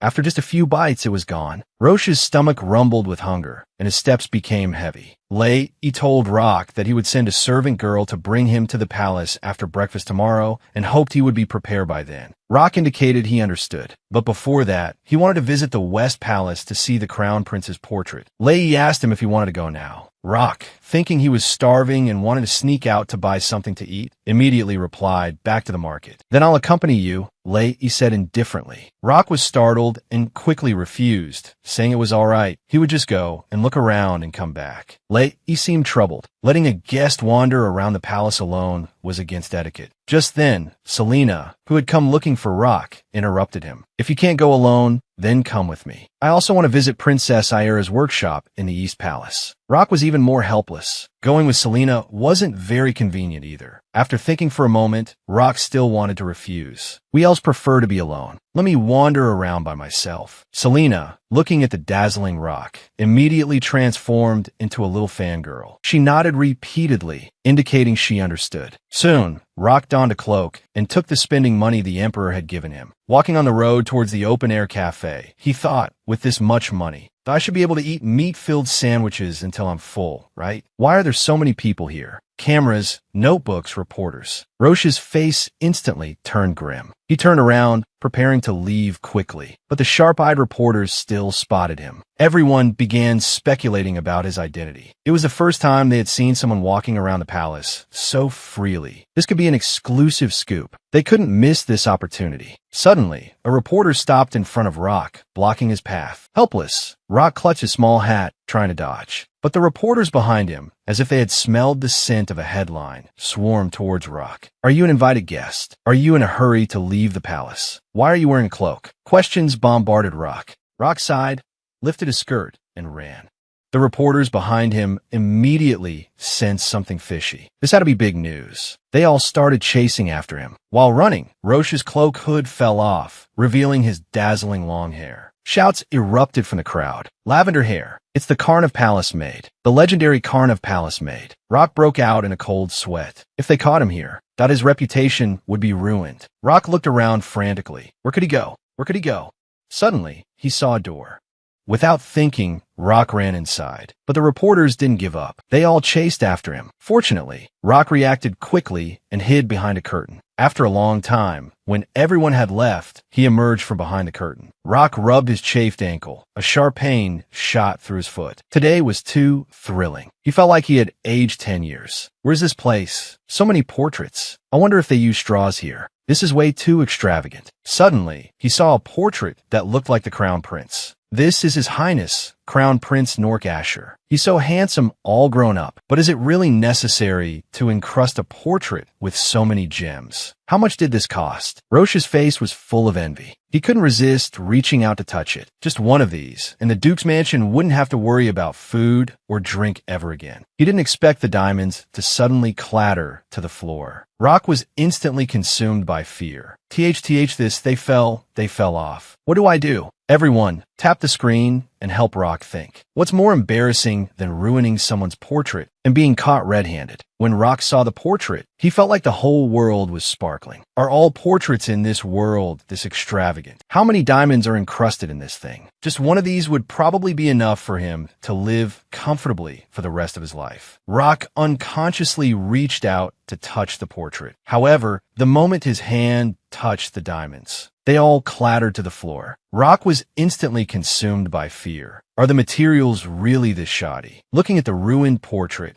Rock was terrified. Can this even be fixed? As he frantically tried to gather the scattered diamonds, he was completely unaware of a figure approaching him. A man's deep voice sounded behind him. Who are you? When did you get in here? Rock looked at the man in front of him in shock. Nork Asher. Was this the end for him? Wow, the Crown Prince is so handsome. Illegally handsome. Suddenly, Rock noticed the Crown Prince's gaze fall upon the diamonds in his hand. Were you stealing these decorations? And I just caught you red-handed. Rock was so scared he quickly hid them. No, let me explain. The Crown Prince stared at him with an impassive face. Weren't you just stealing the jewels from the portrait? Rock was drenched in cold sweat. He quickly put the diamonds down. I didn't steal them. I didn't do this. I just barely touched them, and they all just fell off. Really? The Crown Prince didn't respond to Roche's words. He continued to look at Rock calmly. In a very flat tone, he said, "Judging by the color of your hair, you're a Karn of Palace Maid. If you're from a poor family, then I can understand your motivation." Rock was speechless. "Your Highness, you can look down on me for being poor, but you can't doubt my character." The Crown Prince ignored Roche's explanation. He continued to present his evidence. "Your expression is shifty, your breathing is rapid, and you look very defensive. More importantly, I saw you pry the gems off the portrait with my own eyes. It doesn't look like a misunderstanding." Rock was about to explode with frustration. How could he say such things with such a straight face? And most importantly, the way he looked at him, like he was looking at an object without a trace of emotion. Was this the end? He couldn't think of any way to explain this misunderstanding. He hadn't even done anything, and he'd already messed everything up. Having made up his mind, under the Crown Prince's impassive gaze, Rock knelt down. The Crown Prince, unable to comprehend Roche's actions, asked, "What are you doing?" Rock awkwardly explained, "You don't seem very happy. To save my life, I thought I'd try this to see if it would calm you down." The Crown Prince stared at Rock for a moment, then said flatly, "I don't feel emotions, so I don't feel unhappy." Rock abruptly looked up, stunned. He held a fragment of the Crown Prince's soul, but he couldn't feel any emotions. Was the soul fragment defective? In the novel, he was clearly annoyed by Rock holding the fragment. Could it be because this was their first meeting, so he hadn't had time to react yet? Rock stood up and invited the Crown Prince to sit and talk. However, after they sat down, a deathly silence fell over them. The Crown Prince stared at Rock with an expressionless face. Rock also secretly glanced at him. Rock was starting to feel uncomfortable under his gaze. Had the crown prince sensed something? However, the crown prince didn't speak, and neither did Rock. After a long while, the crown prince finally spoke, his voice flat. I heard you save His Majesty's life and were invited to the palace as honored guests of the royal family. Rock nodded, confirming it was true. Then, the crown prince continued, his face still impassive. And then, you, as an honored guest, secretly snuck into the closed hall. You were about to steal something when I just happened to discover you. Rock almost fainted. I told you, he wasn't stealing, he wasn't stealing. Why can't you understand? He was just startled because the gems suddenly fell off. The crown prince still found Roche's attitude suspicious, but he was willing to hear Roche's explanation. Rock, looking at the crown prince suddenly approaching, was startled, suddenly thinking of the soul fragment in his bag. He instantly felt like he had the crown prince's weakness in his grasp. Your Highness, you'll regret treating me like this. The crown prince looked at Rock as if he were a lunatic. What nonsense are you talking about? It seems I should just arrest you. Rock, hearing this, didn't panic. He patted his chest and said, a Karna Palace maid would never speak nonsense. Your Highness can listen to me finish before making a judgment. Calm down now. Examine your heart. Do you feel anything? That's the answer. Don't be surprised, Your Highness. I'm an emotions expert. I can help you feel emotions. How will Rock help the crown prince feel emotions? Quietly tune in next episode to find out. The unexpected close contact made the crown prince feel an unprecedented emotion. However, he took this emotion as a sign of annoyance. At this moment, Roche's expression was blank. Last episode, Roche's inexplicable rambling caused a slight ripple in the crown prince's heart. Rock told him to savor that feeling, that it was emotion. Surely the crown prince must be shocked right now. But that wasn't strong enough. Rock smiled and said he could make the crown prince feel emotions immediately. The crown prince stared at Rock without saying a word. Rock felt his hair stand on end under his gaze. The crown prince thought for a moment, then said,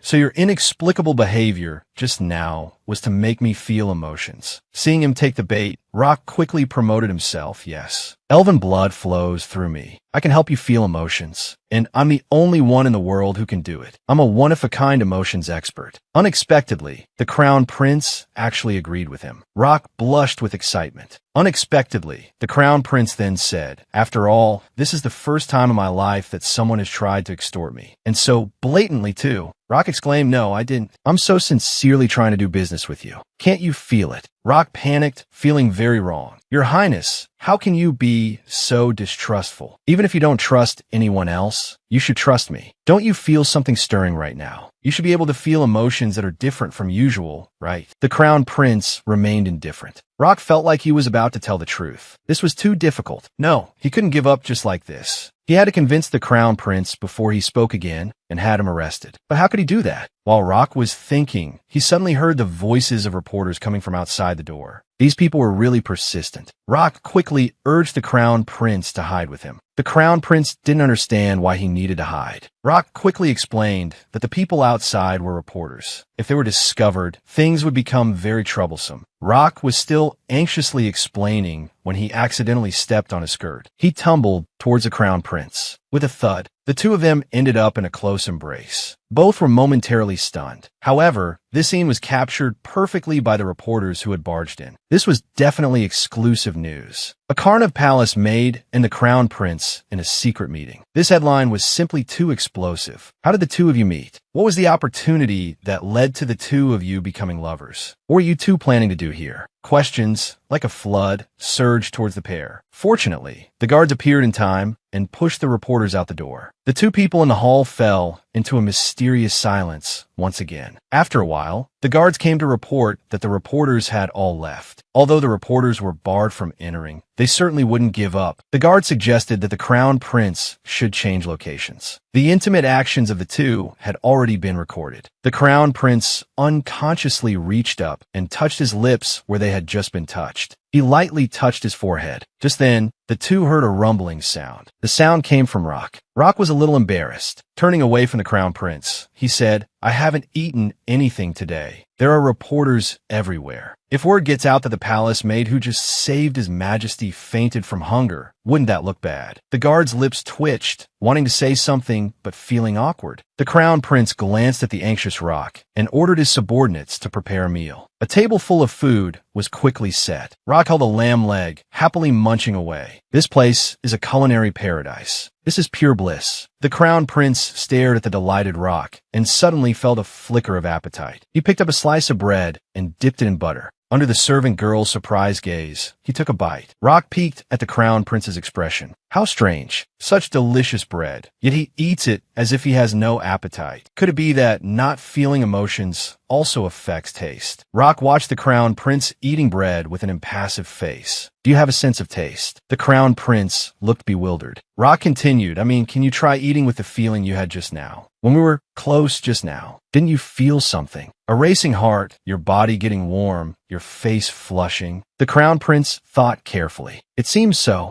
Rock beamed upon hearing his confirmation. Exactly. That's the feeling of excitement. However, before he could finish, he heard the Crown Prince say, "So that's what feeling annoyed feels like." What? Rock was stunned. Had he heard correctly? The Crown Prince continued, "When you suddenly rushed at me, I felt an emotion, similar to being threatened. That must be what the palace maid meant by feeling annoyed." Rock felt like he'd been struck by lightning. The fact that the Crown Prince found the embrace annoying was devastating to Rock. The Crown Prince continued to express his discomfort about Roche's approach. He felt he had been significantly threatened. Rock was completely numb. "How was I threatening you when I rushed over?" Rock felt incredibly wronged. The Crown Prince touched his lips, still in disbelief. Had he truly experienced emotions? Seeing his doubt, Rock sighed. "I assure you, it's all real. I have elven blood running through me. I even saved the Emperor. Making your Highness feel emotions is a piece of cake for me." The Crown Prince nodded in understanding. So the palace maid received some sort of divine revelation that allowed her to do these things. Rock, thinking he had finally gotten through, relaxed and gave him a smile. He didn't expect the Crown Prince's next words, which made him want to scream. The Crown Prince calmly continued, "I initially thought you were trying to steal the gems, but then you suddenly started blackmailing me. Then you attempted to harm the Crown Prince and continued to deceive me." Roche's smile froze. He was furious. "I already said it was an accident. How did this escalate to physical assault? I'm the one who's been wronged." Seeing Rock slam the table in front of the Crown Prince, the guard broke out in a cold sweat and quickly intervened. "Miss Karnov, you are being disrespectful to His Highness." Rock wondered who the man was. His voice sounded familiar. It was Reynard, one of the Crown Prince's most loyal followers in the novel. But Rock wasn't interested. His goal was still to win over the Crown Prince. Rock took a bite of the lamb leg and continued, "Your Highness, I want you to experience emotions. How can you treat me like a liar? As your partner, I'm very hurt. Besides, the reason you felt annoyed was because of my special ability." The Crown Prince replied, "I can't be certain. By your logic, monsters also give me that feeling. Does that mean they're also emotion experts?" Rock was exasperated. The Crown Prince was proving difficult to convince. There was no other way. Since he didn't believe him, Rock would have to show him personally. He would let him experience true annoyance. Rock turned and smiled faintly at Selena. "Could you please take me to the kitchen?" "Thank you." Soon, the group headed towards the kitchen. Selena was doubtful. Could Rock really awaken the Crown Prince's emotions? It was hard to imagine. She still didn't quite believe it. She approached the Crown Prince, seeking confirmation and wanting to know his thoughts. The Crown Prince said Rock could try, but if it was a trick, Rock would pay the price. They soon arrived at the kitchen. Rock had just pushed open the kitchen door when they heard sobbing from inside. It was the head chef. He was heartbroken because he felt that even though he poured his heart and soul into his dishes, he couldn't gain the Crown Prince's approval. He hadn't been able to sleep for nights. A group of servants surrounded him, trying to comfort him. They understood his feelings because they felt the same way. He felt he had tried his best. Suddenly, a young servant girl's voice interrupted their conversation. She told them that the Crown Prince had arrived at the kitchen. Everyone instantly turned pale with fright and hastily knelt down. Rock felt helpless. They only wanted to borrow the kitchen, not cause such a commotion. The head chef trembled as he begged the crown prince's forgiveness. If it was because the food wasn't to his liking, he could prepare something new. He pleaded with the crown prince not to dismiss him. The crown prince looked calmly at the head chef and said indifferently, "Are you mistaken? I'm merely here because the Karnav Palace made wishes to use the kitchen." Upon hearing this, the head chef quickly apologized. It turned out he had misunderstood. Rock stealthily observed the crown prince. They couldn't help but feel that his voice held a hint of weariness. He must be frequently misunderstood like this. The head chef cautiously asked Rock what they needed the kitchen for. Rock replied that they wanted to make something for the crown prince to eat. The head chef immediately offered his assistance. Rock smiled and declined, saying they would do it themselves. After all, what they were making wasn't exactly delicious. They were determined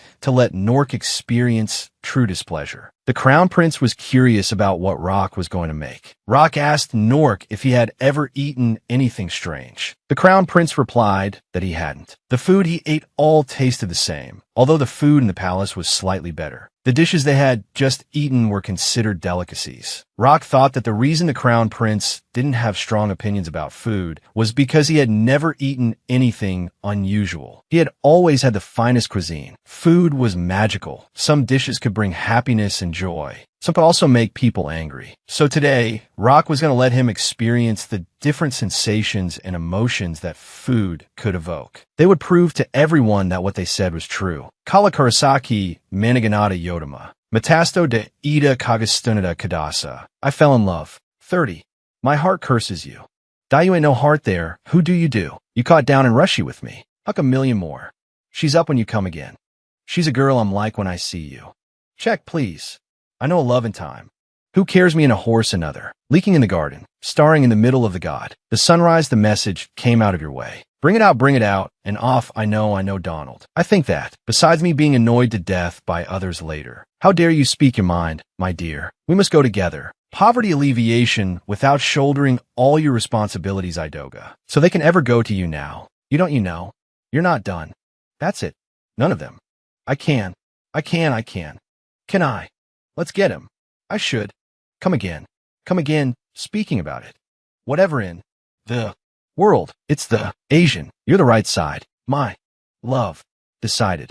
This is a must-see high-quality Guaman this year. The picture quality is comparable to the Korean masterpiece, Solo Leveling. So far, it has 1.56 billion views. Entertainment, disaster, all rolled into one creative style. Many netizens are calling it exhilarating. It's the comic Transcendent Evolution. The story takes place during the entrance exam for the Academy of Transcendence. Transcendent talents are divided into 5 levels from highest to lowest: White Common, Blue Spirit, Purple Soul, Red Venerable, and Black Saint. Only those who awaken Blue Spirit level talents and above can be admitted to the Academy. Everyone else has talents at the Blue Spirit level or higher. But his is the lowest White Common. Confessing to Xiaohua, he was rejected. Even riding a motorcycle, he could be struck by a meteor. Just when Mingi thought this tragic life was about to end, that he was chosen by the goddess of luck. She directly bestowed upon him the Red Venerable level Transcendent talent. But he became a vegetable, just like that, paralyzed for a year. That a sudden change occurred in Nanxing. A dung beetle from the sewer transformed into a handsome man. The hospital alarm sounded, and everyone quickly evacuated. A kind nurse remembered a student still in the ward. And hurried back to take Mingi away. But the next second, a heartwarming scene unfolded that she would never forget. A super handsome dung beetle man was gently licking his face. This scene deeply stimulated the single dog, Mingi, who woke up from his slumber. He punched the scumbag in front of him, using a set of boxing techniques he had practiced for a year in his dreams. After dealing with the dung beetle man, Mingi gratefully thanked Nurse Song for taking care of him for so long, and for not abandoning him in times of crisis. At this time, outside the ward, Nurse Song was surrounded by a large group of loyal fans. To show his masculinity, Mingy handsomely told Nurse Song, "Stay here. Don't move. I'll go buy some oranges." Hearing this, the dung beetle man instantly flew into a rage. That wanted to teach this lying man a lesson. But Mingy was no longer the weakling he once was. Possessing the red venerable talent and enhanced strength, the air rippled with his every punch. The dung beetle was still shocked. Why was the man in front of him so strong? Punch after punch, Mingy mercilessly ended their lives. At this moment, the last mutated cockroach lunged directly at Nurse Song. Because he knew beautiful women were most afraid of cockroaches. Seeing the situation, Mingy grabbed a nearby bottle of sulfuric acid.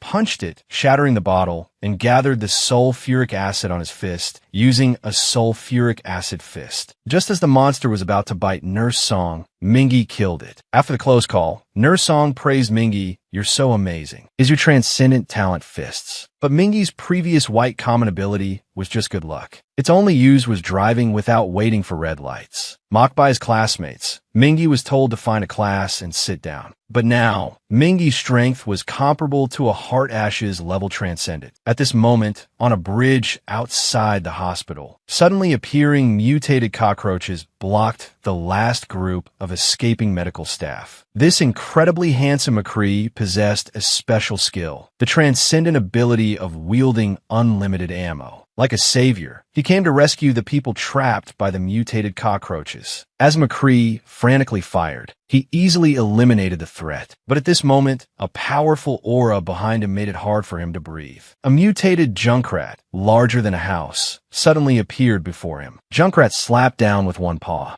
McCree was seen as a snack by Junkrat. The people in the vehicle fell into despair once again. Meanwhile, Mingy, outside the city, received a message that the bridge in the southern suburbs needed support. The protective device in his head warned Mingy not to go and die. But Mingy resolutely decided to go and save the medical staff who had once cared for him. Having no more opponents, the mutated Junkrat felt bored and started playing with the people trapped in the vehicle, enjoying the fear brought on by their struggle for survival. Just as Junkrat was about to completely tear apart the vehicle, the arriving Mingy interrupted Junkrat's fun with a single punch. Looking at the small, cute mutated Junkrat, Mingy just wanted to give a hug. The enraged Junkrat directly caressed Mingy with its kawaii little claw. Seeing how much Junkrat liked him, Mingy couldn't accept such a crazy pursuer and began to dodge and flee. Finally, unable to bear Junkrat's frantic displays of affection, he seized the opportunity and unleashed a powerful blow, sending the mutated Junkrat off to sleep. Looking at the adorable sleeping Junkrat, Mingy knew it was time to end this fanatical admirer. But then, Junkrat suddenly opened its eyes. It turned out it was just cunningly playing dead. Mingy quickly turned and ran, cursing the young for their lack of martial virtue. Feeling that his small fists couldn't kill this cutie, Mingy set his sights on a nearby gas tank. He then dodged and set a trap. A moment later, the little cutie was tired from playing and was breathing heavily, resting. Mingy, from the side, pulled out a gadget he'd swiped from Old Man Wong next door. By now, the people in the vehicle had escaped safely. With a boom, a huge explosion sounded on the bridge. The little rat wondered if this person was going to roast him. Mingy gathered the power of the blazing flames in his hand. "Take this, cutie. Eat my flaming fist." The giant rat was blasted to smithereens by this punch. Afterward, the rescued people arrived at the aid station. A woman on the side shouted that she wanted to save her younger brother. This woman, who delivered Huang Menji takeout, was crying. To treat her paralyzed brother, the woman worked 3 jobs simultaneously to pay the high medical expenses. After the disaster, the hospital was quarantined by the military. The woman was heartbroken, thinking her brother had died. Mingy, standing to the side, looked at his sister with a confused expression. Seeing Mingy, the woman burst into tears of joy. In the following days, his sister continued to care for Mingy, giving him his favorite fried brand name milk. Just as Mingy was worried about how to help his sister relieve the pressure, a citywide announcement caught his attention. Kill a mutated cockroach. Reward 998. Upon hearing the news, Mingy began to fantasize about living a wealthy life with his sister. Then, Mingy put on a handsome suit and went to the bounty hall. A girl asked him what his transcendent ability was. Mingy said that he had been single for 20 years, so of course, it was his proud golden right hand. Then the girl took out a dummy and asked him to test his power. Looking at the incredibly ugly dummy in front of him, Mingy impatiently threw a punch. But this punch actually broke the dummy's chest. The panel displayed a force of 1,000 kilograms. The girl told Mingy with a horrified expression, "You've broken the 800-kilogram record. As a reward, we're giving you a 1,000 yuan shopping cart." Mingy was overjoyed. "If I quickly increase my strength, I won't have to drink that cheap brand of milk anymore." Afterwards, Mingy went to the bounty hunter's gathering place. A short, chubby man asked him if he wanted to team up. But when he learned that Mingy was a trainee, a disheartened newbie, he walked away, telling him not to go and get himself killed. Just then, an old classmate spotted Mingy. Everyone had been cultivating at the Transcendent Academy for a year and were now participating in social activities. Xuejing was the same as always, mocking Mingy's transcendent ability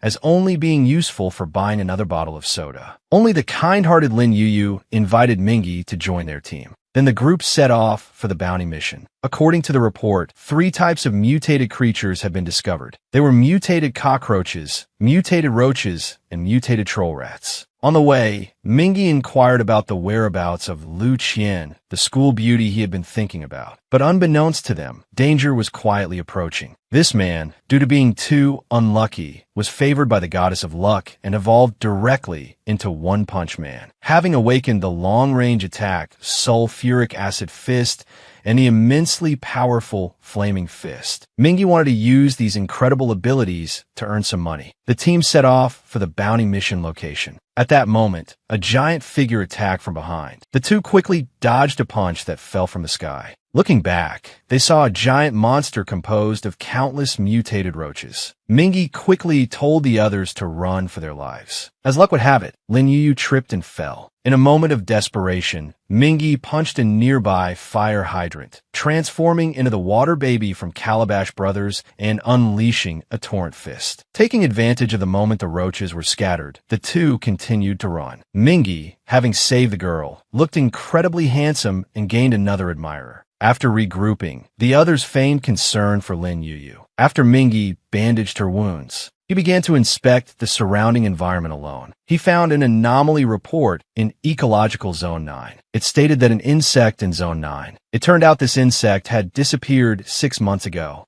Mingy didn't think much of it and left. The careless Mingy just missed encountering the giant centipede, the suspected boss. Suddenly, Mingy noticed a familiar figure. It was Dr. Zhao, who had been in charge of him at the hospital. At that moment, Nurse Song called and invited Mingy to dinner. Mingy told her, "Women will only affect my punching speed." He then asked why Dr. Zhao was in the quarantine zone. Nurse Song told him that Dr. Zhao's behavior had been unusual for the past year. His overall condition was also poor. Once, he even lost a disaster relief serum sent from headquarters. Mingy, who had perfect scores in liberal arts, instantly deduced that this contamination was likely caused by the disaster relief serum. He realized that Dr. Zhao might be trying to make up for his mistake by searching for the source of the contamination. Mingy immediately set off to follow Dr. Zhao, tracking him to an underground water supply facility. Mingy confronted Dr. Zhao, asking if the serum from a year ago had been properly disposed of. Dr. Zhao tearfully confessed that he had made a terrible mistake. He had lost the serum somewhere around there and had come to check if it had caused any contamination. He knelt before Mingy, begging for help in dealing with the contamination. He had a family to support, and if his superiors found out, he would definitely lose his job. Mingy consoled the man, telling him that his abilities were limited and that it would be best to report the situation to the authorities. But upon learning that Mingy hadn't reported the situation, Dr. Zhao revealed a strange smile. This overly positive doctor declared his intention to eliminate all of humanity. He learned that Mingy hadn't reported that this place was already contaminated. Dr. Zhao then laid out his entire plan to save all of humanity. Humans reproduce recklessly, plunder recklessly, constantly pollute the environment, and even throw garbage into space. This behavior is no different from the creatures in the sewers. Mingy replied, yeah, it seemed that's really the case. Then Dr. Zhao discussed the birth of life and whether it was right. This variant universe shouldn't have given birth to life in the first place. A universe without life is wonderfully beautiful. Humans are the kings of germs, like cancer cells, never stopping their plundering steps. But Mingy, who hadn't even attended Transcendent Academy, couldn't understand any of this, continuing with a bewildered, yeah.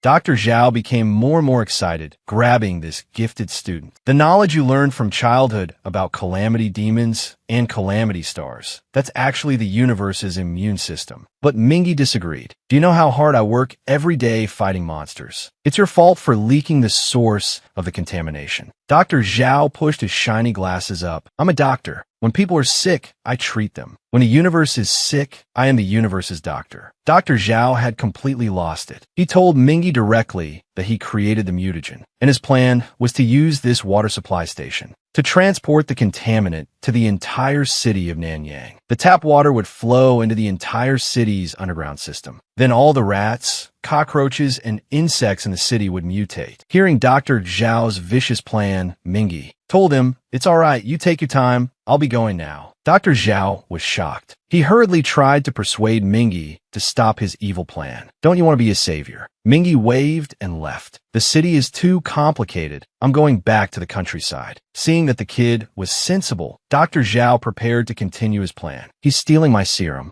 Mingy, you thief. I'll kill you." He put on a mask of agony, transforming into a super scion. "You disgusting rat. Give me back my serum." He summoned his good buddy, Erguzi, and began to chase Mingy. Just how terrifying is it when an honest person turns evil? In order to complete his plan to eliminate humanity, Dr. Zhao used himself as a mutation test subject. But the Calamity B serum that could cause mutations had been stolen by Mingy. The enraged Dr. Zhao released mutated rabid dogs to give chase. Just as Mingy climbed the rope ladder to escape, the rabid dogs behind him shot out their sharp claws, severing the ladder. Mingy hadn't expected these mutated beasts to have evolved intelligence as well. Several vicious dogs lunged at him simultaneously. Mingy seized the opportunity, stepping on the head of a rabid dog and leaping away. He immediately extracted earth elements from the ground and activated a skill that would make any construction foreman weep. Instantly repairing the large hole in the ground, a rabid dog slammed head first into the stone. It cried 2 cute little tears in pain. Reaching the ground, Mingy quickly ran for his life. He was no match for the mutated Dr. Zhao. Meanwhile, a group of B-rank transcendents were completing a bounty mission in the quarantine zone. Just as they were feeling smug, thinking these monsters were too weak, Dr. Zhao rushed out, fulfilling their wish. Hatman taunted, "You're unlucky to have run into us today." Seeing him talk too much, Dr. Zhao attacked directly. Hatman used his super speed to easily dodge. But Dr. Zhao not only had evolving muscles, he also seemed to have eaten a rubber fruit. He slammed Hatman against the wall, immobilizing him. Then, a sharp blade materialized from his body. He scored the first kill. The blue-haired woman rushed forward to save her teammate. Dr. Zhao effortlessly swung his blade. They weren't on the same level. Double kill. At that moment, a rabid dog emerged from underground and began tracking Mingy's scent. Dr. Zhao, sensing the mutated dog's actions, immediately gave chase. The terrified duo narrowly escaped. Moments later, the mutated dog discovered Mingy's location. He realized it was tracking him by scent. Mingy quickly ran into a gas station and used gasoline to mask his scent. He then hid inside a store. Seeing the mutated dog lose his trail, Mingy finally breathed a sigh of relief. But the mutated dog, with the keenest sense of smell, noticed something amiss. Just when Mingy thought he was safe, danger was quietly approaching. This man had unexpectedly gained the red venerable talent. His fists could extract the properties of anything. With the added bonus, his punches became incredibly powerful. It was thought Mingy could use this power to turn his life around. But at this moment, he was being chased by the mutated dog, scrambling to escape. There was nothing in the supermarket he could effectively extract properties from. And there were 3 more mutated dogs outside. He had to brace himself and face the one in front of him. He dodged the mutated dog's attack and then threw a heavy punch. The mutated dog, sent flying, crashed into a flower display. The dust filled the air, blinding Mingi. But the mutated dog, with its keen sense of smell, pounced on Mingi, pinning him to the ground. Just as it was about to bite off his head, Mingi focused all his strength into a punch aimed at a nearby shelf. A toolbox fell from above, narrowly saving him from a fatal blow. While the mutated dog was disoriented, Mingi punched upwards, launching it into the air. He unleashed a Pegasus meteor fist. Quickly accumulating energy in his fist, he unleashed a shocking force. As the mutated dog died, Dr. Zhao reacted. He immediately rushed to the gas station. Seeing his beloved pet killed, he was heartbroken. He ordered the other 3 mutated dogs to eat it. Their bodies and sense of smell evolved as a result. Dr. Zhao ordered them to capture Mingi alive. Moments later, Mingi heard the sounds of the mutated dogs again. Noticing their barks had become even more terrifying, Mingi quickly hid in the complex environment of an amusement park. As he was contemplating his attack strategy, a roar interrupted his thoughts. An evolved iron Garuru suddenly appeared before him. It leaped into the air, raising its iron axe. It swung the axe down at Mingi. Mingi quickly stepped back to dodge. The enraged, mutated dog manifested a second axe. This nearly cost Mingi his life. The cunning mutated dog used iron spikes, aiming for Mingi's legs. Unexpectedly, the boy performed a backflip. Clearly, with the red venerable talent, Mingi's speed and agility had improved. He taunted the mutated dog, "Monster, come and get me." The mutated dog growled, calling for its 2 brothers. Mingi scoffed. The next second, he ran away. In this era of betrayal, the seemingly fragile red venerable talent user showed no fear when facing mutated rabid dogs above Lord level. He used a long-lost martial arts technique. Come on. This angered the monster, who called for backup to deal with this arrogant youngster. Just when everyone thought Mingi was about to go on a killing spree, the kid unexpectedly ran away. He climbed onto a nearby roller coaster track, preparing for guerrilla warfare with the mutated dogs. He then climbed to the highest point of the track and used his metal absorption skill. The first mutated dog lunged at him. Mingi threw an incredibly hard punch, bursting forth with a tremendous energy. With his left fist, he pierced through the mutated dog's iron axe. Then, with a heavy blow from his right, he punched straight through the monster's body. Mingi hadn't expected the metal-infused fist to be so powerful. Confident, he faced the 2 mutated dogs climbing up behind him. Unexpectedly, one of the black dogs understood tactics and prepared to flank him. Mingi knew that being surrounded would put him at a disadvantage. He stopped the black dog in front of him, blocking the monster's attack with his golden right hand. He then aimed for the black dog's 6-pack abs. But in an instant, the mutated dog evolved bone-like armor. The monster's defense had increased significantly. At this moment, the other monster also approached. Mingi was about to punch, but bony spikes had grown out of the back of the monster's head. A punch would be excruciatingly painful, so he refrained. He was trapped, caught between the 2. No matter how he punched, he couldn't hurt the mutated dogs anymore. Just as he was about to succumb to the mutated dog's fierce attacks, a clattering sound echoed. Mingi knew his chance had come. He unleashed his full power. With one blow, he knocked the monster back a considerable distance. In an instant, the mutated dogs had evolved into Teenage Mutant Ninja Turtles. But Mingi revealed a knowing smile. He had just activated the roller coaster from the control room. He had planned to kill the monsters here. Now, the roller coaster rushed towards them. The monsters were completely unaware of the danger. The first one was hit directly, suffering a herniated disc. It died. Immediately after, Mingi leaped, hanging in midair. Another mutated dog followed suit, charging towards Mingi. After blocking the attack with his axes, he pulled the monster down from the air with him. Using the monster's body as a cushion, he crashed heavily to the ground. The threat was finally eliminated. After a quick cleanup, Mingi set off again, only to run into Dr. Zhao, who had been lying in wait. Dr. Zhao pointed upwards at Mingi. His classmate was tied up high in the air. This man had made a pact with the devil. Every time he borrowed power, he would kill one of his classmates. The reason for Dr. Zhao's madness was that Mingi had stolen the mutated virus that could destroy all of Lanyang City. Just now, for the safety of the people of Lanyang City, Mingi had been prepared to give up on saving his former classmate. But listening to the cries for help from above, he could ignore the lives of others. But he couldn't abandon the kind Lin Yuyu. so he agreed to Dr. Zhao's challenge. Dr. Zhao pulled a sharp knife from his body. He sneered, "If you can defeat me, you'll be the hero who saved Lanyang City. But you're too weak. I heard you went to the hospital after failing the Transcendent Academy entrance exam. You chose kinship in the end and were sent to our hospital. You're a failure. Your classmates only pity you. Barely anyone visited you in a year. You live such a small, pathetic life. And yet, at a time like this, you want to play the hero, acting all noble. Against me, with Lord-level strength, Dr. Zhao overwhelmed Mingyi, who quickly became severely injured. Lin Yuyu was heartbroken and filled with guilt. As Mingyi shakily got to his feet, Dr. Zhao immediately charged towards him to finish him off. He transformed his left hand into a giant blade and swung it at Mingyi. But at this moment, Mingyi focused his energy and splashed the blood from his hand into Dr. Zhao's eyes. Taking advantage of the moment, Dr. Zhao's vision was blurred. Mingyi used his own blood as a medium and unleashed a powerful punch. This punch carried immense power, and Dr. Zhao's body was pierced through the chest by his own attack. Just when everyone thought Dr. Zhao was dead and they were safe, he stood up and slowly pulled out the blade. He asked Mingyi, "Is your fist your only talent?" Mingyi didn't waste words and immediately punched him. Countless punches followed. Although Mingyi was giving it his all, Dr. Zhao possessed regenerative abilities and quickly recovered. Dr. Zhao slowly walked towards Mingyi and said triumphantly, "Your Lanyang-level fists, even shattered, can't defeat me. The feeling of giving your all and still being easily controlled isn't pleasant, is it? How can you compare to my perfect body?" This was a fight with no suspense. Facing a Lord-level, mutated Dr. Zhao, Mingyi was like an ant, easily manipulated. No matter how hard he punched, he couldn't harm Dr. Zhao in the slightest. Dr. Zhao mocked Mingyi, "You look so pathetic giving your all." He continued cruelly, "You're just a wretch. Your failures have caused your family endless trouble. You and your sister live at the bottom of society, working as laborers for the powerful. Why do you still pretend to be so noble?" With that, he punched Mingyi, sending him flying. He then quickly gathered power in his fist, forming sharp spikes. He then slammed his fist down towards Mingyi in the air. The immense power shattered the ground. After landing, Dr. Zhao realized something was wrong.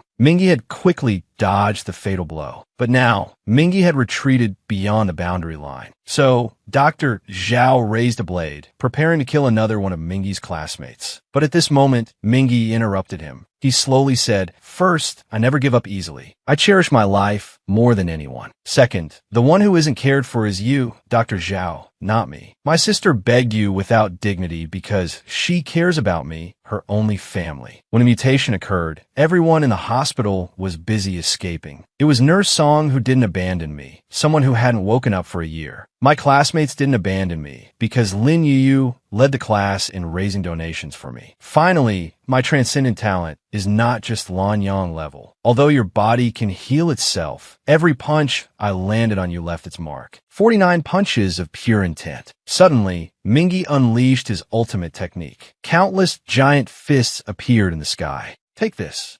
Starfall Fist.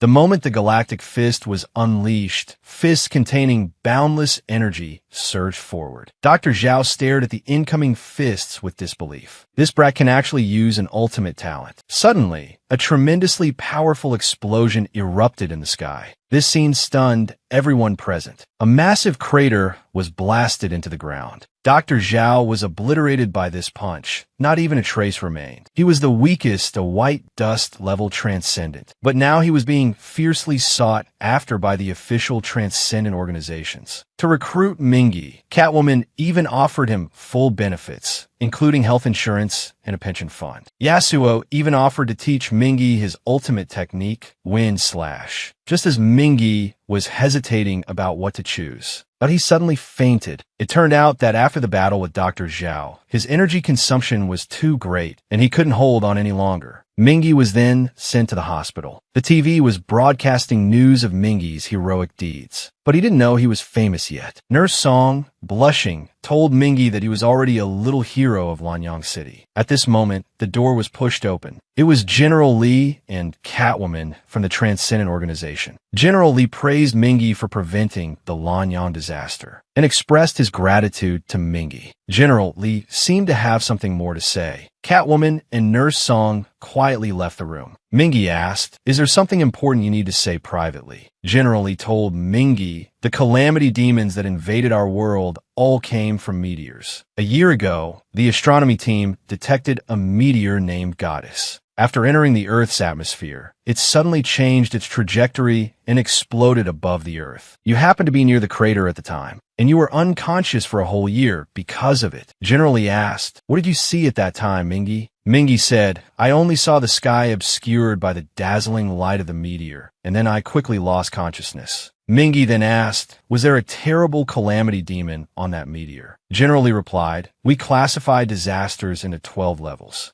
A level 1 disaster is no less than a tornado. The mutated monster incident in the southern suburbs of Lanyang City was classified as a level 3 disaster, and the goddess calamity star was initially observed and classified as a level 9 disaster. 5 years ago, there was a level 8 disaster in the South China region. The culprit was an Earth-level calamity leader from a meteor. So, the entity within the goddess calamity star is extremely terrifying. It could even pose a threat to all of humanity." After probing, General Lee realized he couldn't get any useful information from Mingi. So, he extended an invitation to join the Transcendent organization and then left. Afterward, Mingi closed his eyes and entered meditative cultivation. A giant goddess statue appeared before his eyes. The moment the goddess statue saw Mingi, that it suddenly erupted with a tremendous burst of energy. This was the level 9 goddess calamity star that General Lee mentioned. He was the weakest White City level transcendent, yet he housed the supreme goddess calamity star within him. This being bestowed upon him the red venerable level transcendent talent and guided him in cultivation within the meditative space, constantly helping Mingi improve his strength. This is how he managed to defeat the mutated Dr. Zhao. However, the goddess calamity star's original purpose was to destroy all of humanity, but an accident occurred during its descent to Earth. As a result, it became parasitic within Mingi. Now, the two were in a symbiotic state. Knowing the goddess's purpose, Mingi wasn't going to let her leave. The goddess cursed angrily, "You, such a weak host, are not worthy of this goddess." Mingi replied, "General Lee said a calamity star's first instinct is to kill, but your first instinct is survival." The goddess warned Mingi, "Don't compare me to those inferior calamity star demons. I'm a supreme being." Looking at the seemingly simple-minded goddess, Mingi decided to teach her a lesson. Mingi said, "Actually, I don't know the truth of the universe either. I'm just following some kind of decree." He then extended an invitation to the goddess, saying he wanted to show her the human world. He believed they could get along quite well. Hearing this, the goddess slapped him. "The premise of getting along is for you to cultivate diligently. I don't want to be buried with you." She immediately pulled out a virtual combat system, wanting to conjure some powerful opponents for Mingi to practice with. Exhausted, Mingi left the meditative space. Mingi knew he had a dangerous nuclear bomb inside him. He planned to try getting along with the goddess first and see if he could influence her. Meanwhile, a large number of reporters jammed the hospital, eager to interview Lanyang City's little hero. Barely out of the hospital, Mingi was hounded by reporters for interviews. After composing himself, he stated that he had simply done his best to protect those around him. The main force in eliminating the mutated threat was the military, official academies, and associations. Everyone who stepped into the southern suburbs was a hero of this city. They could interview each and every one of them. After the interviews, Mingi immediately sought out his older sister, excitedly showing off the reward money he received for his courageous act. He then helped his sister loudly hawk ice cream. Nearby, Luo Lin from the official organization silently observed Mingi, sighing that this kid could have been the center of attention for the entire city. Yet he refused all media attention and came here to work. She then called Mingi, asking how his consideration of joining the official organization was going. Mingi politely declined the invitation, stating that he wanted to complete his studies at the Transcendent Academy first. Luo Lin expressed her understanding of Mingi's thoughts and then introduced the Special Recruitment Department. It offered freedom in normal times, requiring assistance to the officials only during certain crises. It not only came with officer-level authority, but also an annual hiring fee. This special recruitment department was called Dragon Fawn. The first thing this man did after receiving the reward money was to indulge in a lavish seafood feast. He took his sister to the mall and bought her the clothes she had always wanted. He also rented a house within the Third Ring Road. Mingi finally achieved his goal of living a comfortable life with his sister. His sister told Mingi that if he ever met Lanyang City's little hero, he should thank him for her. She had heard that he fought a monster much stronger than himself to protect their city. He could have run away, but he persevered until the end. The reason the children in the park could eat ice cream and they could live in a comfortable new house. The reason everyone could live peacefully in this city was because transcendents were protecting them. But his sister didn't know that the little hero she spoke of was her own younger brother. And it was because of all the people who loved him that Mingi was willing to fight to his last breath to protect them. Afterward, to better protect them, Mingi began a grueling training regimen. He wouldn't rest until he broke a barbell every day. He would run around the earth 3 times to improve his endurance and practice Master Ma Bao's lightning martial arts. When tired, he would go to the library to study theoretical knowledge. Finally, he used the Dr. Zhao constructed by the goddess to gain practical combat experience. The goddess told Mingi that his combat power was already considerable. He should eat more original recipe fried chicken to supplement his nutrition. Although he now possessed the strength of a transcendent beyond the leap level, he needed to reach the sun level as soon as possible. When he could use absolute dominion, Dr. Zhao would be nothing but a crawling insect before him. Mingi recalled the knowledge his teacher had imparted. White dust level talent would grant humans abilities that surpassed the limits of physical strength. His ability was the immensely powerful Golden Fist. Azure Edge level talent would grant an explosive spirit companion. The Silver River Spirit Companion was an attribute-absorbing Black Hound. This level of talent also possessed a life-saving ultimate move. Based on the different attributes awakened by each individual, they would master different ultimate moves. Silver River's attribute was fists, so his ultimate move was Heartless Iron Fist. But the teacher hadn't told Mingi about the abilities of Red Venerable level talent. The goddess spoke up, saying that Red Venerable level transcendence, in addition to possessing the previous abilities, could also use absolute dominion. Not only would his transcendent abilities be multiplied, but his opponents would also have to abide by his combat rules. Mingi excitedly asked if there was a trial card so he could experience it. The goddess was speechless, telling him to master his ultimate move first. In a month, he would be participating in the Transcendent Academy's special recruitment assessment. Just how terrifying was a self-disciplined man? To prepare for the Transcendent Academy's special recruitment assessment, Mingi lifted barbells 5,000 times and ran 20 kilometers every day. 10,000 punches. When tired, study theory, and improve practical combat experience in the meditative space. After a month of this high-intensity training, Mingi said goodbye to his sister and set off for the Transcendent Academy in Nandu. Meanwhile, in an industrial park somewhere in Nandu, the area was suddenly covered by a red mist. 2 security guards, unable to see anything, noticed the sudden chill in the air. They decided to head back to their dorm for a couple of exciting rounds of Honor of Kings. But they had no idea something even more exciting was about to happen. As they walked, Lao Li realized his duo partner, Lao Wang, was gone. The sight that greeted him when he turned around almost made him jump out of his skin.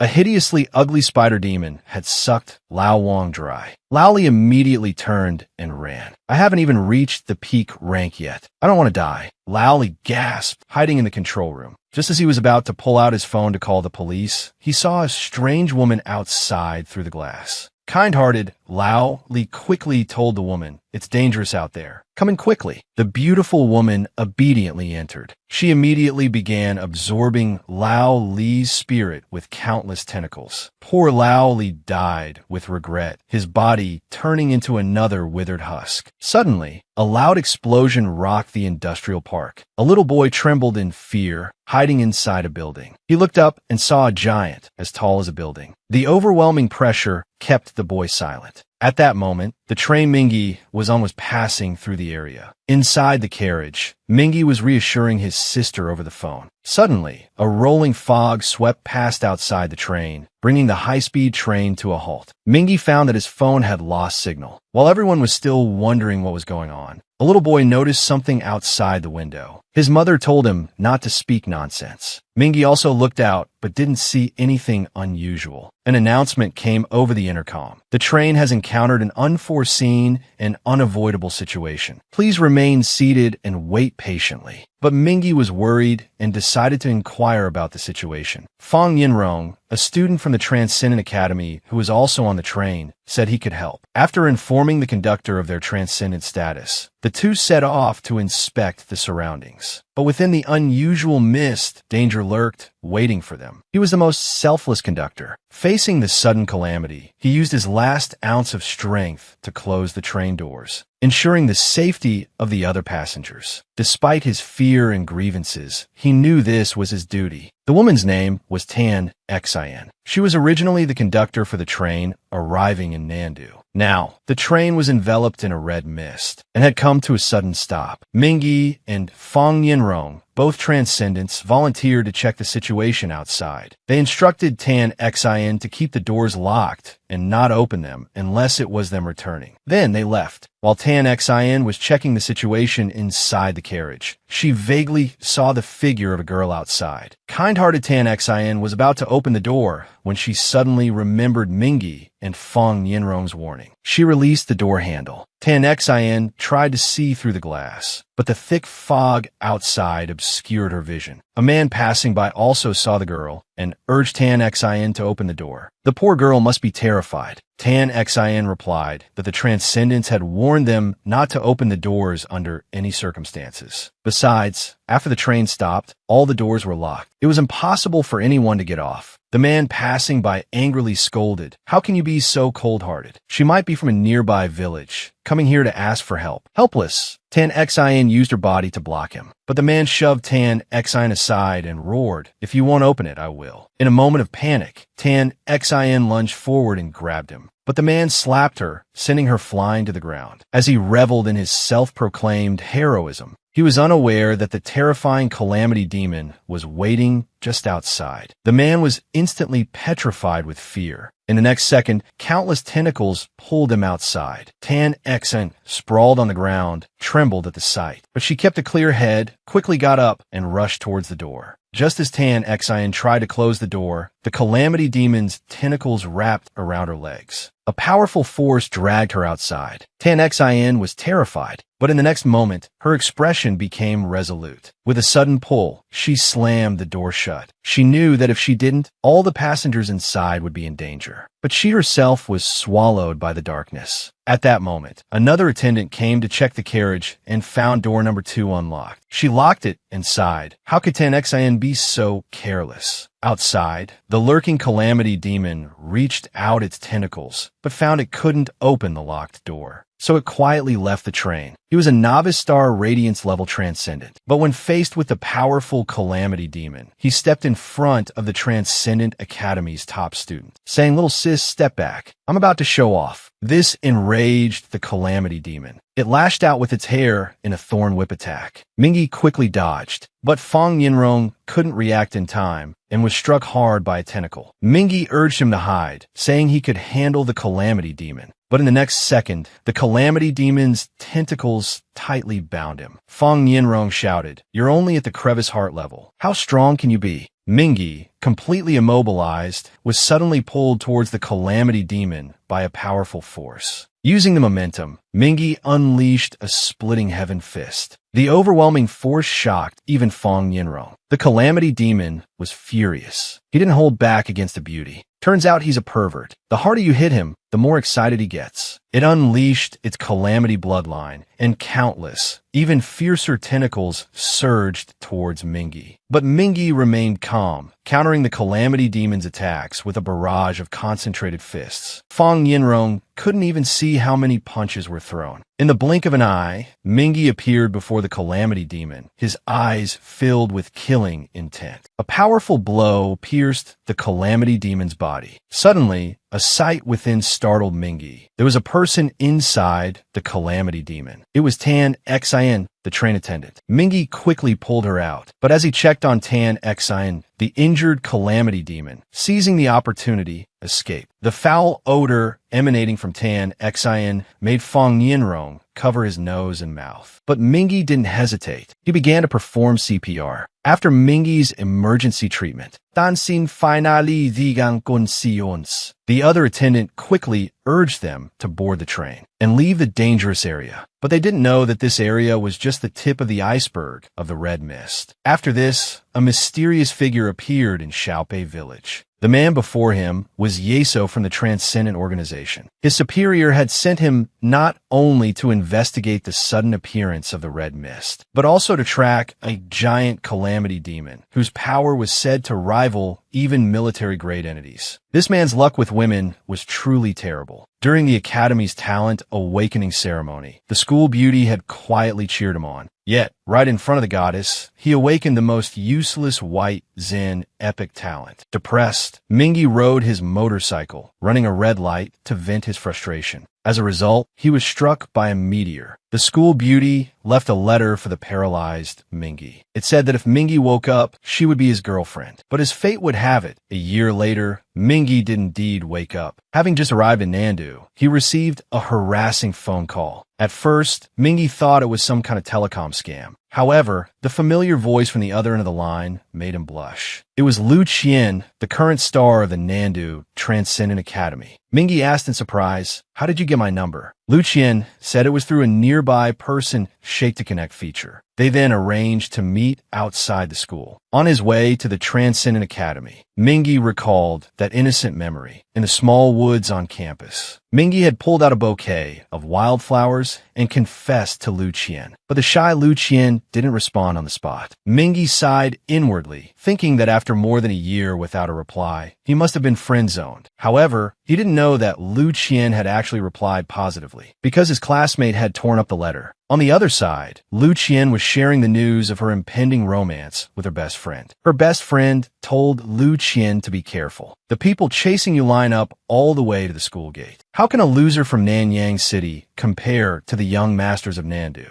Lu Qian replied, "Since he's awake, I should try dating him. If it really doesn't work out, I'll tell him." Despite her best friend's dissuasion, Lu Qian was determined to go to the meeting. Mingi had already put on a handsome suit and was waiting at the school gate. The moment Lu Qian appeared, she became the focus of the entire school. Others were extremely surprised to see Lu Qian greeting a strange man. After exchanging pleasantries, Lu Qian invited Mingi to a coffee shop. Along the way, Mingi kept thinking that Lu Qian was probably only inviting him for coffee to avoid embarrassing him. Meanwhile, Lu Qian was thinking, why hasn't he held my hand yet? Mingi looked at Lu Qian and thought it would be nice to just be ordinary friends. This made Lu Qian blush, thinking Mingi was going to kiss her right there on the street. They then arrived at the coffee shop. Nervous about her first date, Lu Qian quickly changed the subject by asking Mingi where he lived. Seeing Lu Qian's flushed face, Mingi nervously asked if she was feeling unwell. Just as they were enjoying their happy time together, a mysterious, handsome young man appeared outside the window. On his first date with the goddess, he ran into his long-lost rival, Fan Kai. Fan Kai snatched Mingi's hunter badge and mocked him. Students who have been in the Transcendent Academy for a year are at least Yueyao level. You, a mere trainee at the Xian Hui level, are a laughingstock. But Mingi didn't care at all. He waved his hand dismissively and said, "Get lost." Fan Kai gritted his teeth in anger. He didn't expect Mingi to be so arrogant now. At that moment, Lu Qian received a call from her superior and quickly told the two to be quiet. Seeing this, Fan Kai could only leave, fuming. He silently planted the seeds of revenge in his heart. Lu Qian told Mingi that she had something urgent to attend to and had to leave. She said she would definitely come and cheer him on during the assessment. Then Lu Qian's brother came to pick her up in a luxury car. Mingi mistakenly thought he was Lu Qian's boyfriend and thought to himself that he should bother her less in the future.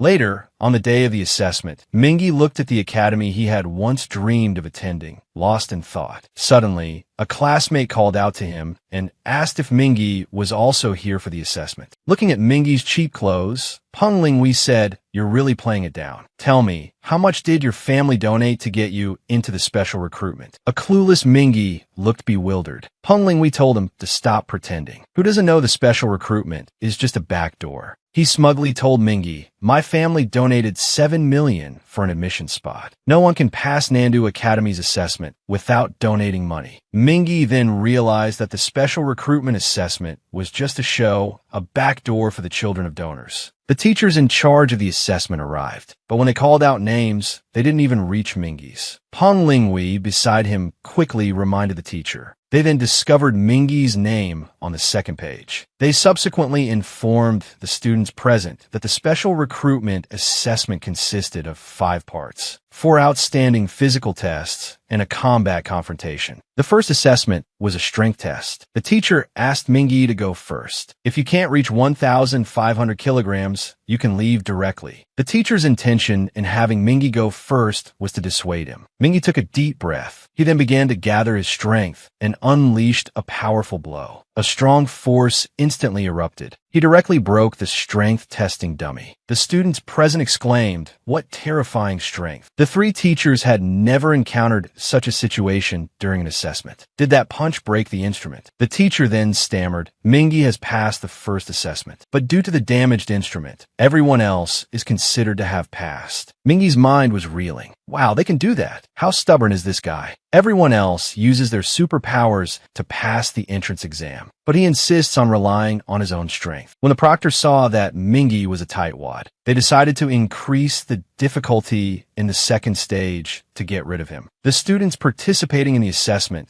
then arrived at a spacious field. Standing before them was a warlord level Hongwen cheetah. The second stage of the assessment was speed. As long as they weren't tackled within the allotted time, they passed. The teacher quietly informed the animal trainer to eliminate Mingy first. Go easy on the other students, or none of them will pass. With the trainer's command, the assessment officially began. Suddenly, Peng Linghui felt a chill behind him. It turned out the cheetah had chosen him as its first target. The examiner coughed to alert the trainer. The trainer was surprised. This kid donated so much. He quickly blew his whistle. The cheetah had already caught up to Peng Linghui. Just as it was about to eliminate him, the cheetah, receiving its master's command, swiped at the air, pretending to miss. Then it tripped and fell. Mingy thought, this cheetah is warlord level, but its brain seems a bit off. Another whistle blew. The trainer signaled the cheetah to pursue Mingy with all its might. The cheetah knew it had a job to do and instantly unleashed its true strength. Mingy sensed something was wrong behind him.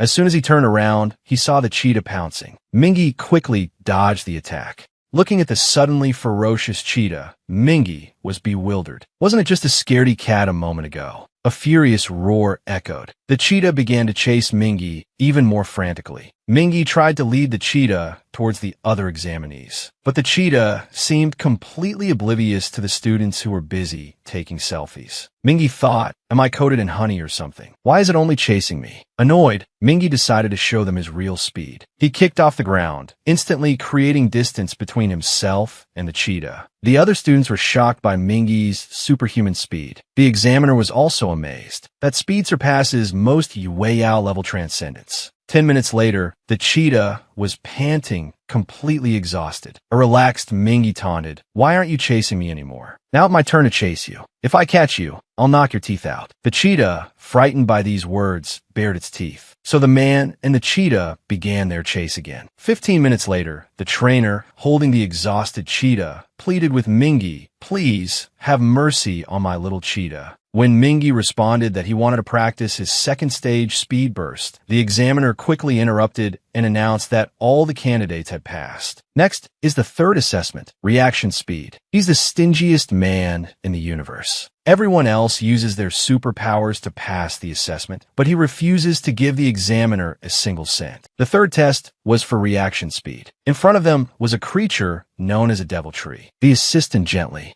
pricked their finger and dripped a couple of drops of blood onto it, triggering the devil tree's attack mechanism. Then the candidates were asked to line up for the test. When it was the turn of the rich second-generation kids who were happy to donate, the deviltry merely waved a branch languidly. The students passed with barely a sweat. Mingy was speechless, thinking, could the favoritism be any more obvious? It was now his turn to take the assessment. The examiner gave a simple glance.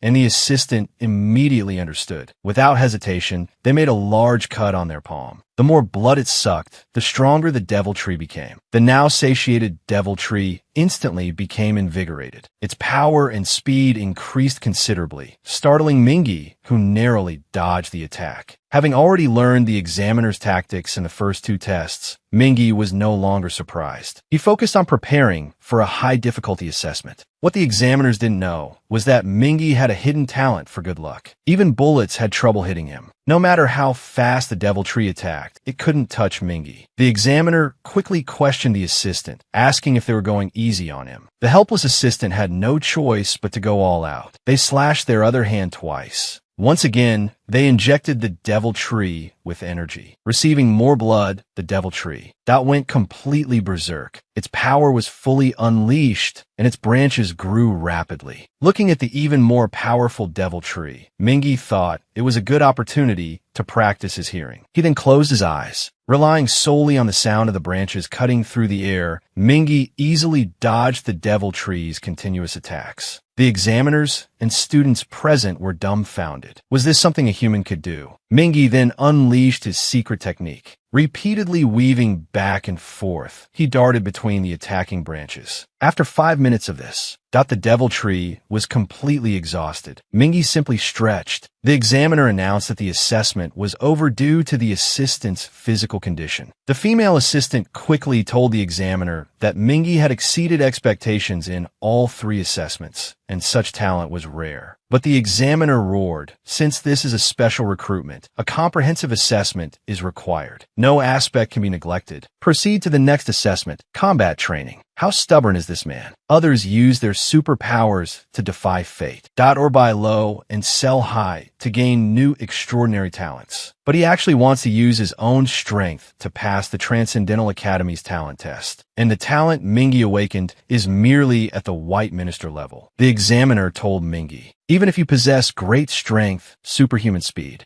and perfect reflexes, do you know the immense destructive power that ultimate recall brings to a transcendent? Can you withstand the soul seed and the ultimate recall possessed only by those with extraordinary talents? Mingy, looking bewildered, said he knew, because in the previous battle, he had already successfully unleashed ultimate recall, instantly defeating an opponent stronger than himself. Seeing that the other wealthy applicants had all awakened subsoul level transcendent talents, the examiner said, no matter how perfect your basic skills are, they can't compare to any candidate's ultimate recall. Then, Mingy walked onto the talent testing platform. Unpleasant memories resurfaced, but this time he didn't hesitate at all, placing his hand firmly on the talent testing device. A blue light slowly emerged. Although not the anticipated white dust level, it was only azure edge level. The examiner looked disdainful. But at this moment, a purple light appeared, instantly bursting forth with a powerful energy. The examiner said in disbelief, how is this possible? Didn't the data say he was only white dust level? But Mingy's talent didn't stop there. In reality, his true talent was Flood Lord level. Seeing the red light about to emerge, Mingy quickly removed his hand. He intended to hide his true strength. Mingy said smugly to the examiner, now I should have passed the assessment, right? The examiner told him not to get too cocky. There was one last practical combat segment. Following this, the examiner announced the need for student volunteers to assist with the practical combat assessment. While they were still pondering who Mingy's opponent would be, there was a knock at the door. Fan Kai expressed his desire to volunteer for the practical combat assessment. As the Tanwa of the Blue Yang clan, and having furthered his studies at the Academy for a year, Fan Kai's strength ranked within the top 10 on the Academy's practical combat rankings. The purpose of his visit was precisely to prevent Mingy from passing the Academy assessment. This coincided with the examiner's intentions, who immediately agreed to Fan Kai's request. This newbie, who couldn't even get into the Transcendent Academy, was actually challenging a top 10 expert from the Academy's combat rankings. As a transcendent who mastered the Gale West technique, Fan Kai's strength was not to be underestimated. Because Mingi was close to Lu Qian, the school beauty, Fan Kai had always made things difficult for him. Now, he was even volunteering to be Mingi's opponent in the Transcendent Academy's special recruitment assessment. Mingi said, "If you like Lu Qian, go after her openly and honestly. What's the point of constantly harassing me? Is it to cover up your inner failures? Do you have to constantly step on me to feel superior?" These words completely broke Fan Kai's composure. He cursed, "So what? What are you? The Transcendent Academy isn't a place for bottom-feeding scum like you to just waltz into." Mingi smiled slightly and said, "So this is the real you, much more pleasant than the Yang Feng imitating you. But the urge to punch you has only increased." Fan Kai yelled, "Now you should be on your knees begging me. I'm your examiner." Mingi tossed his jacket aside and said, "This is good. It gives me a legitimate reason to flatten you."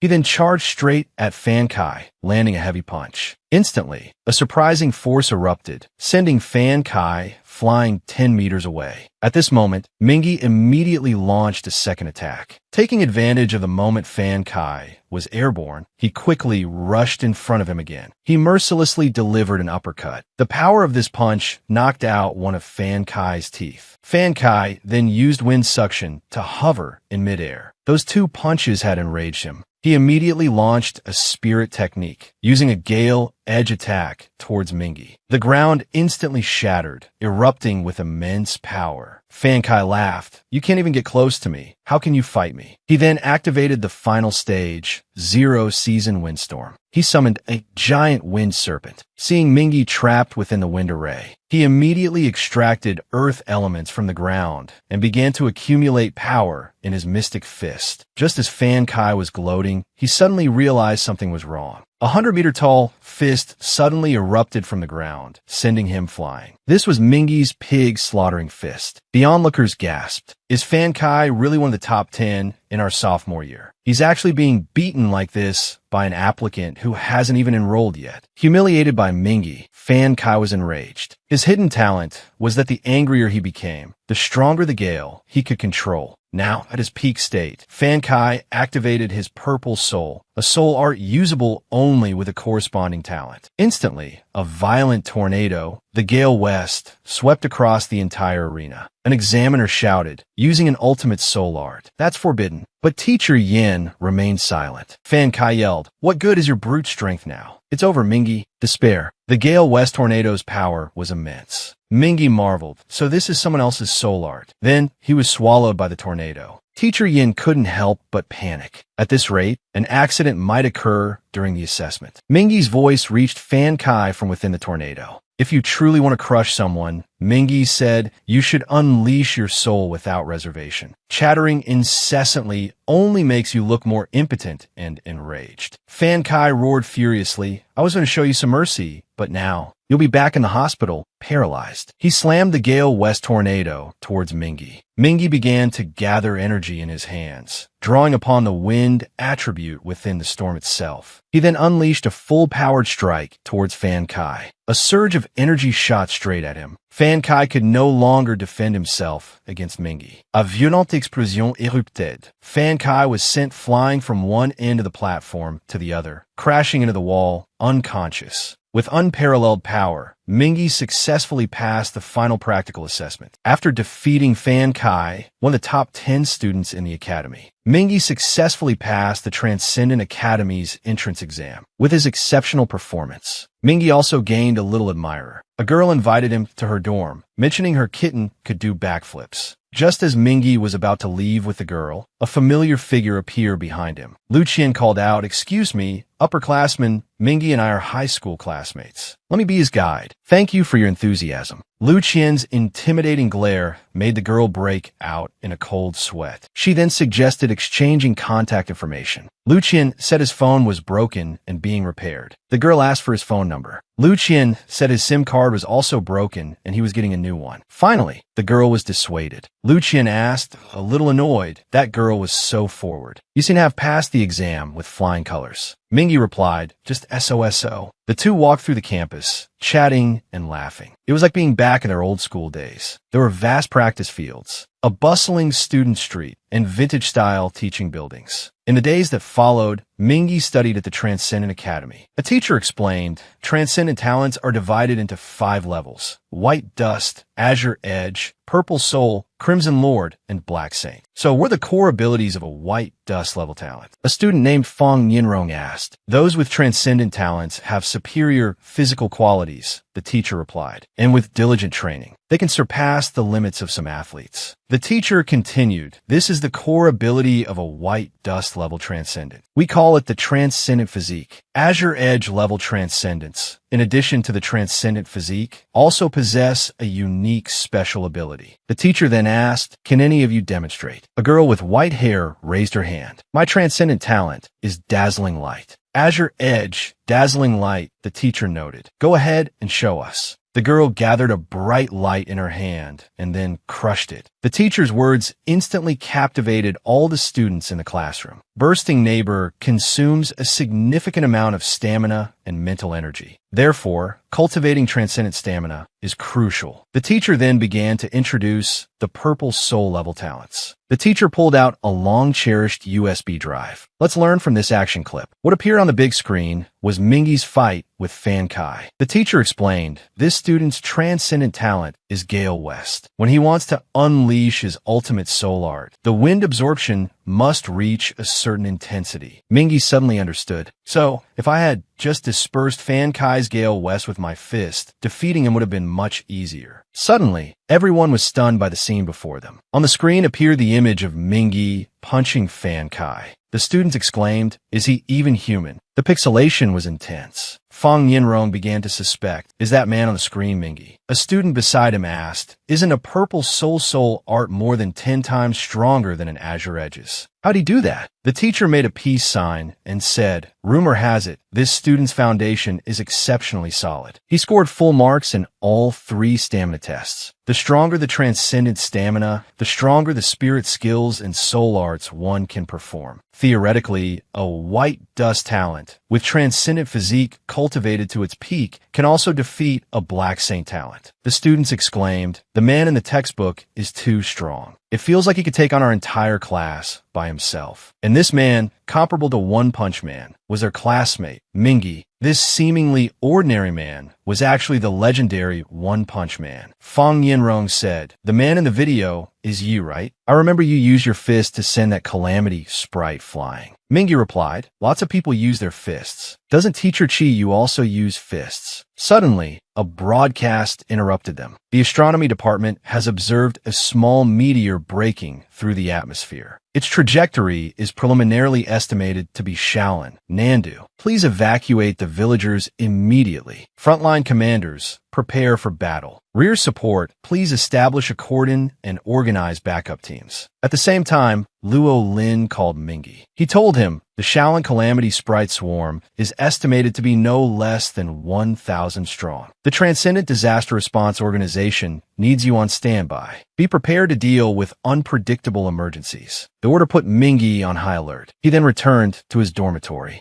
Mingi asked his roommate, what does reserve student mean? His roommate explained, 10 days before each disaster, the astronomy department makes an announcement. That's when the officials start to act. They'll dispatch personnel for investigation and preparation. As the leading academy, it's a great honor for Nandu Academy students to be selected as reserve students. And the frontline combatants enjoy even greater privileges. At noon, while I was strolling around, I saw our Nandu's famous goddesses heading there. Mingi asked, who are these Nandu goddesses you're talking about? His roommate began to explain. Nandu has 3 goddesses. One is the Ice Princess, Tang Ning. Another is the Martial Saint, Feng Ling. And the third is the Thunder Goddess, Lu Qian. Mingi said, then I'm in luck. Lu Qian was my high school classmate, but his roommates thought he was bragging because the 3 goddesses were considered wives by all the male students in the academy. Mingi didn't bother explaining further and returned to his room. He then focused his mind and entered his meditation space. Mingi asked the goddess, who's my opponent today? The goddess stretched and said, the mutated zombie doctor is no longer a suitable virtual opponent for you. but because your exposure is limited, you need to encounter other calamity sprite species. Only then can I simulate more virtual opponents. The goddess continued, your second latent talent slot has opened. Find a way to obtain fate coins, and you can gain a second transcendent ability. Mingy's face was filled with shock. You mean those fate coins that grant transcendent abilities? The goddess told him, that kind of thing. You can get them from elders in calamity sprite nests. Of course, if you're rich, you can just buy them, Mingy said. I'm broke. The goddess replied, the rich rely on technology, the poor rely on mutation, and you rely on the good fortune of meeting the one and only me. Mingy asked, people get bitten by spiders, struck by lightning, and instantly take off to conquer the universe. I got hit by a huge meteor, and I still have to level up step by step. Can't I just get a max level gift package? The goddess scoffed, that's just a movie. Mingy then complained about being bored and urged her to arrange some opponents for him to practice with. The goddess, looking impatient, told the training fanatic to get lost and enjoy his wonderful college youth. Seeing this, Mingy decided to wander around campus. He ended up at the school's free combat practice arena. The goddess was dumbfounded. What a hopeless training maniac, she sighed. This loser, single for 20 years, was about to challenge Feng Ling, one of the Academy's 3 goddesses, the martial Saint Feng Ling. As a martial artist who had honed her physical skills to the extreme, Feng Ling dominated all the male students in the training arena. Her terrifying prowess intimidated the other students, leaving them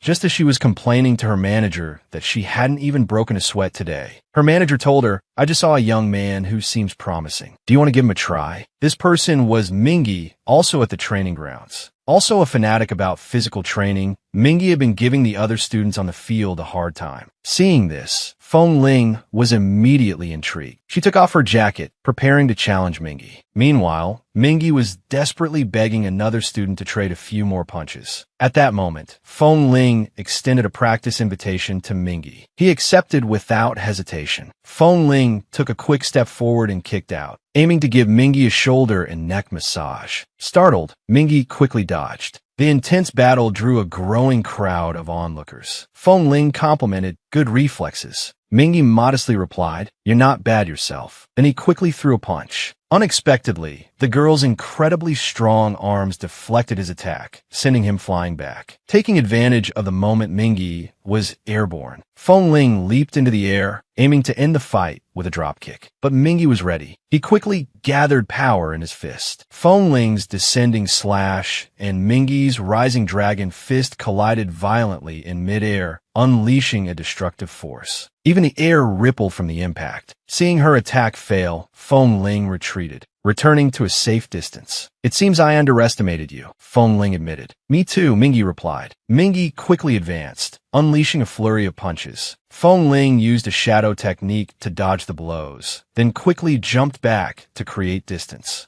But Mingy gave her no respite, using a burst of speed to close the gap. The two exchanged blows in midair, their dazzling display of skill leaving the onlookers stunned. Their speed and power are perfect, someone exclaimed. Just then, a dark-haired man received a phone call. He quickly told Feng Ling to stop fighting, informing her of an urgent mission. Feng Ling ceased her attack. A nearby admirer, hearing it was Feng Ling, shouted, Goddess, marry me. Feng Ling told Mingy, I have to go. Let's fight again another time. I'm here every Wednesday. Feng Ling then departed the training grounds. Mingy, now in casual clothes, strolled through the campus. As expected of Nandu Academy, he mused. Even the average girl is so busy. What was that girl's name again? Did I hear Feng Li? Pineapple. This loser, single for 100 years, had mistaken the most popular goddess in the school for a desperate admirer. Lu Qian invited Mingy to see a movie. This made the nearby eavesdropping students grind their teeth in frustration. Mingy said, then I can recommend a comedy movie. I heard it's highly rated. Lu Qian blushed slightly and asked directly, do you have anything else to do? Mingy replied, just training. Nothing special. Lu Qian asked shyly, so you're not planning to watch it with me? Mingy responded indifferently, all right, I guess. A couple of guys practically coughed up blood. They couldn't believe their goddess could be so humble. The two then left together to go to the cinema. Seeing this scene, Mingy's classmates completely broke down. They fell to their knees with a thud. The goddess they yearned for was actually acting like Mingy's lapdog. First, she proactively asked him out for coffee, and now she's inviting him to the movies. It completely shattered their psychological defenses. Soon, the day of the freshmen's first field training arrived. Fang Nianrong told Mingy, "Someone is looking for you over there. Go see them." Mingy quickly went to where the instructors were. It was Officer Luo Lin from the Transcendent Organization. Luo Lin said, "I come to Nandu Academy every year to be a training instructor. You left in a hurry before, and I forgot to explain the authority of the Transcendent Disaster Response Organization members to you." Luo Lin told Mingy, "You have B-level authority, with command authority in the operational area. School and official reserve personnel are required to obey your coordination. Frontline combatants in your area that also need to prioritize following your arrangements. This time you have two tasks. The first is to be responsible for the safety of the freshmen. As for the second task," Luo Lin said, "you don't need to know yet. I'll tell you when the time comes." After receiving the instructions, Mingy returned to his team.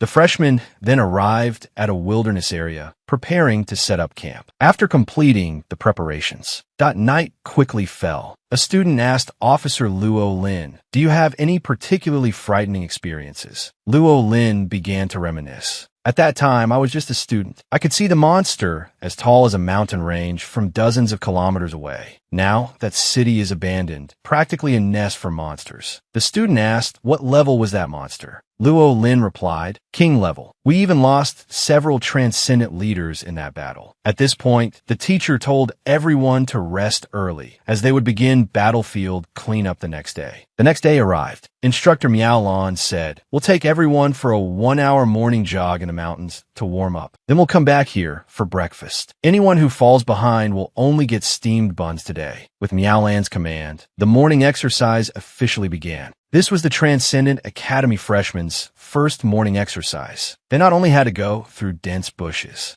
climb steep cliffs, and cross rushing rivers, but in just a short time, only 4 people could keep up with Instructor Miaolon. Mingy, being a physical training fanatic, didn't even break a sweat when he reached the finish line. After the morning exercise, Officer Luo Lin began to assign tasks to the students. They needed to eliminate all the monster eggs in this area. If they found any hiding red-eyed monsters, they were not to act alone. With the instructor's command, the students set off. Mingy's squad arrived at the bushes downstream of the river. Mingy told Fang Nianrong, after everyone went to sleep last night, the instructors ran the route overnight and checked the surroundings. But the instructors probably didn't check. Just as Fang Nianrong was about to ask why, a sudden sound came. Looking back, they saw a red-eyed monster. Mingy just got ready to fight. But the next second, the cunning red-eyed monster ran away. Then a scream came. Mingy and Fang Nianrong rushed over. It turned out that the other members of the squad had discovered a large number of monster eggs there. Fang Nianrong said there was a red-eyed calamity beast earlier. He said try to ambush him, Mingy and me. Li Jing asked where it was and said we should hurry and chase after it. That would be a great opportunity to earn merit. But Mingy calmly told him it would be safer to inform the instructor first. Li Jing shouted, "What's there to be afraid of with just one calamity beast? Killing a calamity beast is a great opportunity to earn merit." Mingy still firmly refused. Seeing this, Li Jing cursed, "You coward. How can you go to the front lines like this?" Finally, with Fang Nianrong's intervention, the squad members agreed to let Mingy go and report the situation. Mingy then went to the top of the hill and fired a signal flare. The instructor rushed over and asked, "Did you find a calamity beast?" But suddenly, a cry for help was heard. Mingy immediately set off to provide assistance. Just as Mingy passed through a wooded area, he was blocked by a red-eyed calamity beast. Mingy threw a punch, sending it flying. He then tore the red-eyed calamity beast's body in half. Mingy had a bad feeling. This was likely a hidden nest that the frontline personnel hadn't discovered.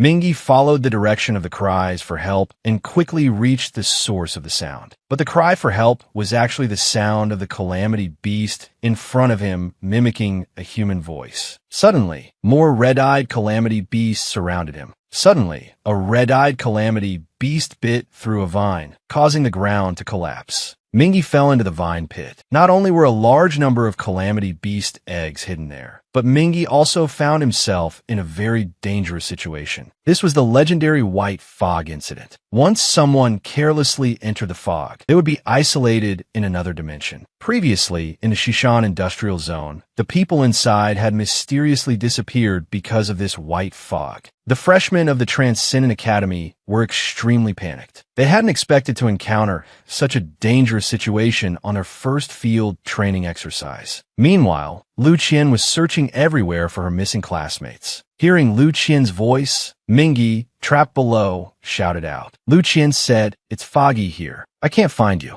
Mingi told Lu Qian not to come over. "The vines under your feet are hollow." Then Mingi told Lu Qian to go save the other classmates first. He would deal with these calamity beasts and join her later. Lu Qian had no choice but to tell Mingi to be careful and went to help the others. As Mingi focused on preparing for battle, he determined that the calamity beast that could mimic calls was their leader. But at this moment, the leader released a large group of its underlings, planning to wear down Mingi's stamina first, and then finish him off itself. But the leader didn't expect Mingi's movement speed to be so fast. In the blink of an eye, Mingi broke free from the small calamity beasts and jumped right in front of it. He then threw a heavy punch. With a bang, the leader was sent flying into the wall. The impact also damaged some calamity beast eggs. The leader let out a furious roar. "You killed my children. I'll tear you apart." It immediately summoned even more small calamity beasts. Mingi smiled slightly. "The more you call, the more excited I get." He then coated his fists with vines and began absorbing their properties. Mingi raised his fists into the air and slammed them into the ground with all his might. Instantly, countless vines erupted from the ground, binding all the small calamity beasts. Mingi said, "I only pretended to be weak so I could catch you all in one go." Then, with a twist of his hands, he immediately killed all the small calamity beasts. Seeing this scene, the leader panicked. But at this point, it had no choice but to fight. It lunged at Mingi. Mingi responded with a swift left hook, knocking the leader to the ground. He then quickly rushed forward, raining countless punches onto the leader's face. In an instant, the entire valley was filled with banging sounds. After dealing with the red-eyed Yao Underground, Mingi immediately set out to help the other students. At this point, he discovered that these Yao eggs weren't for breeding offspring, but because the Yao eggs contain a one-star gas, they would react with rainwater and transform into calamitous entities. Mingi immediately sensed impending disaster. If the entire Shaolin area were enveloped by white calamitous entities, no one would make it out alive. This is absolutely the most imaginative protagonist I've ever seen. According to the report,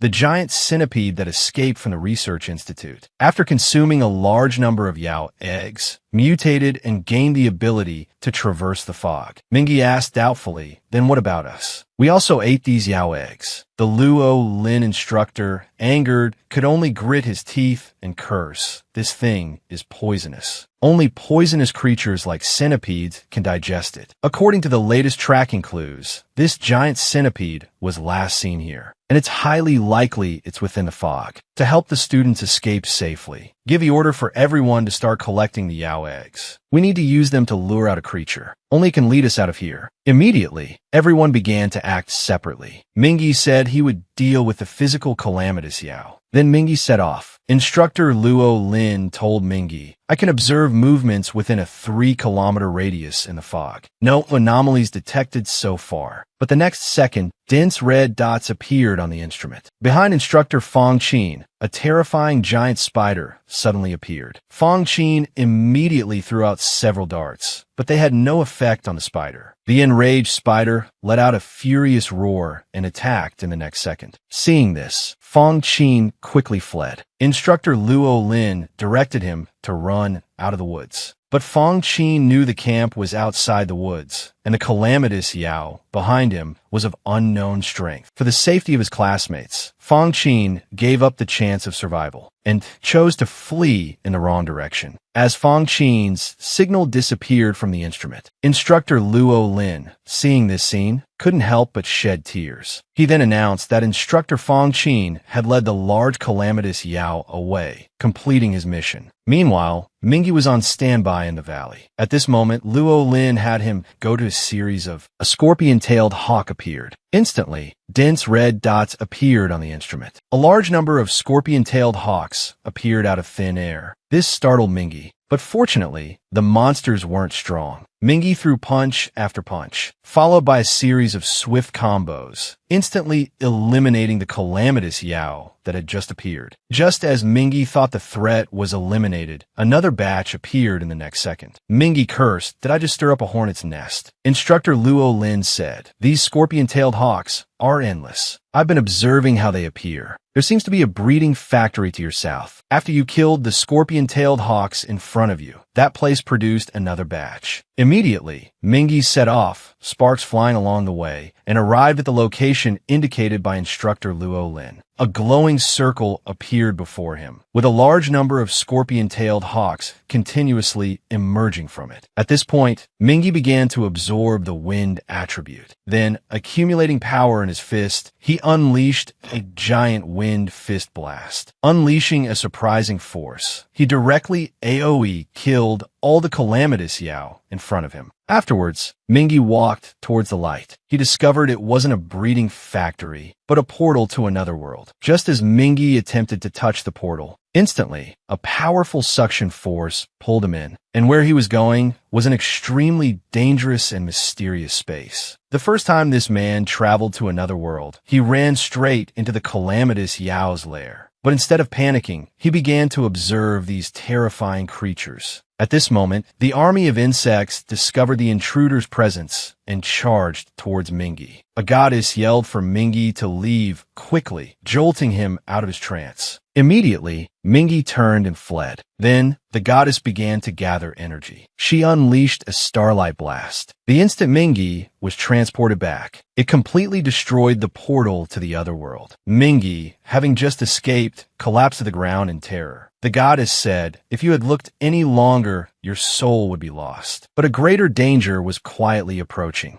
Elsewhere, a calamitous Yao with mimicry abilities discovered Instructor Fong Qin's body. The two immediately merged. The calamitous Yao transformed into the likeness of Instructor Fong Qin. With its camouflage ability, the Yao stealthily approached the other students in the valley. Catching them off guard, it annihilated the entire squad. The Yao's next target was Mingy in the fog. Later, the calamitous Yao, disguised as Fong Qin, found Mingy. Fong Qin said, "I'm injured, help me up." Just as Mingy was about to go over, he noticed that Instructor Fong Qin's shoes weren't wet. From the woods to where Mingy was, the stream was the only path. Just as Mingy got closer, the calamitous Yao leaped into the air and launched a sneak attack. Fortunately, Mingy had sensed something was wrong and dodged the shameless Yao's attack. The robust calamitous Yao dropped the pretense and transformed into its true form. It then flung out countless vines, aiming to sever Mingy's waist. After narrowly dodging these attacks, Mingy knew that his only chance was to counterattack during a gap in the Yao's assault. He needed to find a suitable mystic fist scenery. But the calamitous Yao's attacks became increasingly fierce, giving him no respite. It frantically swung its vines, forcing Mingy to constantly evade. Seeing Mingy forced into a corner with no way out, he grabbed a handful of sand from the ground and threw it at the Yao's large eyes, momentarily repelling it. The Yao taunted, "Is that all you've got?" Mingy's every move was being anticipated. He tried to draw mystic fist attributes from the ground, but the Yao charged, giving him no time to gather power. Even Mingy's fighting habits were quickly discerned by the Yao. Just as Mingy retreated to dodge, the Yao thrust a vine from the ground. Mingy abruptly stopped and leaped forward, narrowly avoiding the fatal blow. Mingy knew that close-quarters combat like that was too dangerous, but he couldn't find a suitable mystic fist scenery. The calamitous Yao attacked again. As Mingy dodged, he searched for a solution. Suddenly, something that sprung from the ground caught his attention. It was obsidian, dozens of times harder than ordinary rock. Mingy remembered a small obsidian quarry on the side of the valley from his morning training. He immediately set off for the quarry, with the Yao in hot pursuit. The relentless chase led Mingy to the quarry. Seeing Mingy trapped, the Yao smirked, but it didn't know that Mingy had already extracted the obsidian's attributes. Then he quickly gathered power in his fist and slammed it into the ground with all his might. The entire ground in front of him shattered. The calamitous Yao was startled by the scene. When the smoke cleared, the calamitous Yao had a hole blasted through its chest. The calamitous Yao let out a painful howl and collapsed to the ground with a thud. Mingy then noticed a glowing object on the calamitous Yao's corpse. He was a superhuman known as Five Thunder's mimic. Wielding powerful lightning, he could easily kill the monsters in an instant when facing the ambush of the red-eyed spiders. Lu Qian only needed to make a slight move to instantly kill the monsters. A student beside her exclaimed, "Sister Lu Qian, you're so amazing. I could never kill them." To avoid the calamitous Yao's pursuit, Lu Qian led the other students to meet up with Instructor Zhong. The instructor warned everyone not to stay there for long, as more powerful calamitous Yao would arrive. So everyone started to move. Later, when everyone reached a mountain road a distance from Silver Coin, they suddenly discovered a large number of calamitous Yao corpses lying on the ground. And these were all killed by Instructor Miaolon. Just as Miaolon urged everyone to hurry back to Silver Coin, he was suddenly pierced through the body by a sharp weapon. A giant spider appeared in the tree. As the spider opened its bloody maw, Instructor Miaolon perished instantly. The students who witnessed this scene were terrified and ran for their lives. But then the spider shot out several strands of silk, instantly ensnaring the fleeing students. The silk not only bound them, but also sealed off their only escape route. They then realized that the spider had been waiting for them to gather together before capturing them all at once, just like the hunting habits of the Death Eater. When a Death Eater finds a group of giant ants, it won't eat them immediately, no matter how hungry it is. Instead, it waits for them to return to their nest, and then devours the entire ant colony. Lu Qian gritted her teeth. This widow whaler was not only intelligent, but also treating them like ants. Lu Qian realized that the widow whaler knew that the camp was guarded by more powerful humans and was afraid. This meant that the monster wasn't invincible. She shouted, "I'll deal with this beast." However, there was a gap in their strength. When facing the monster's attack, Lu Qian could only flee. The widow whaler began to gather energy and slammed the ground with all its might. Countless steel needles erupted from the ground. Seeing this, Lu Qian quickly dodged and moved to an open area. But Lu Qian felt a sense of foreboding. An intense pressure came from the air.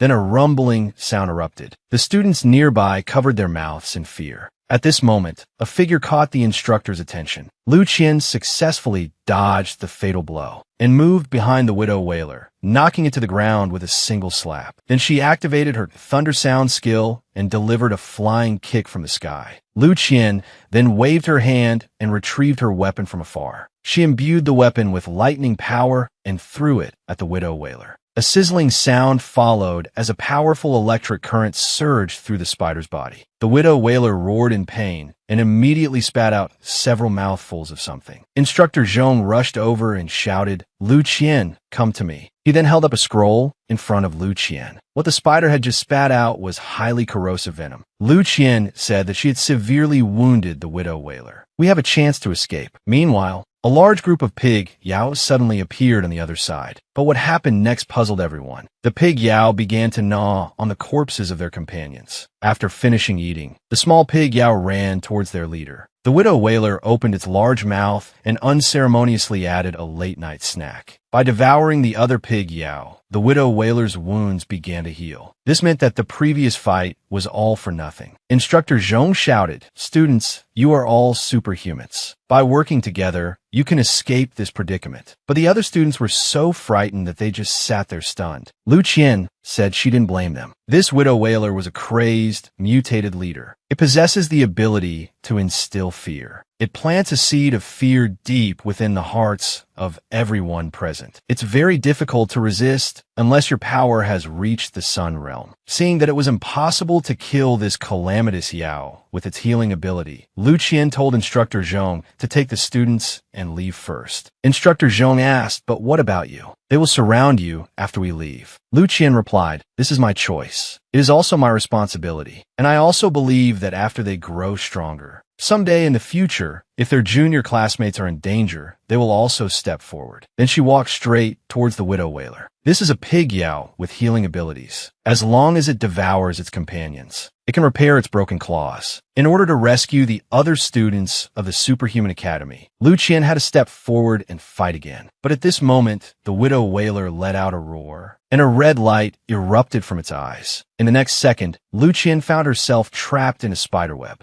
She quickly realized that this was the widow whaler's illusion. Meanwhile, Instructor Zhong was leading the students in an orderly fashion through the escape route. Just as he turned around and called out to Lu Qian, he found that he couldn't wake her up at all. At this moment, more pig Yao appeared. A student shouted, "This web is starting to regenerate. If we don't leave now, it will be too late." For the safety of more students, the instructor abandoned Lu Qian. The widow whaler told Lu Qian, "Your companions have left you. They can continue to live with peace of mind, but your body will be gnawed on by my children until there's not even a bone fragment left." Lu Qian shouted, "I know your pattern. You can't trap me." The widow whaler said, "You are actually quite pathetic, seemingly a chosen one, attracting attention in the crowd. But you have never felt true sincerity. They flatter you hypocritically, yet keep their distance from you. They only think you are hypocritically maintaining your perfect and flawless image." After hearing these words, Lu Qian's psychological defenses were completely destroyed, putting her in a very dangerous situation. On the other side of the web, Mingyi rushed over. Instructor Zhong quickly stopped him, telling Mingyi not to go and die. "That widow whaler has a leader's aura. You will be suppressed by fear."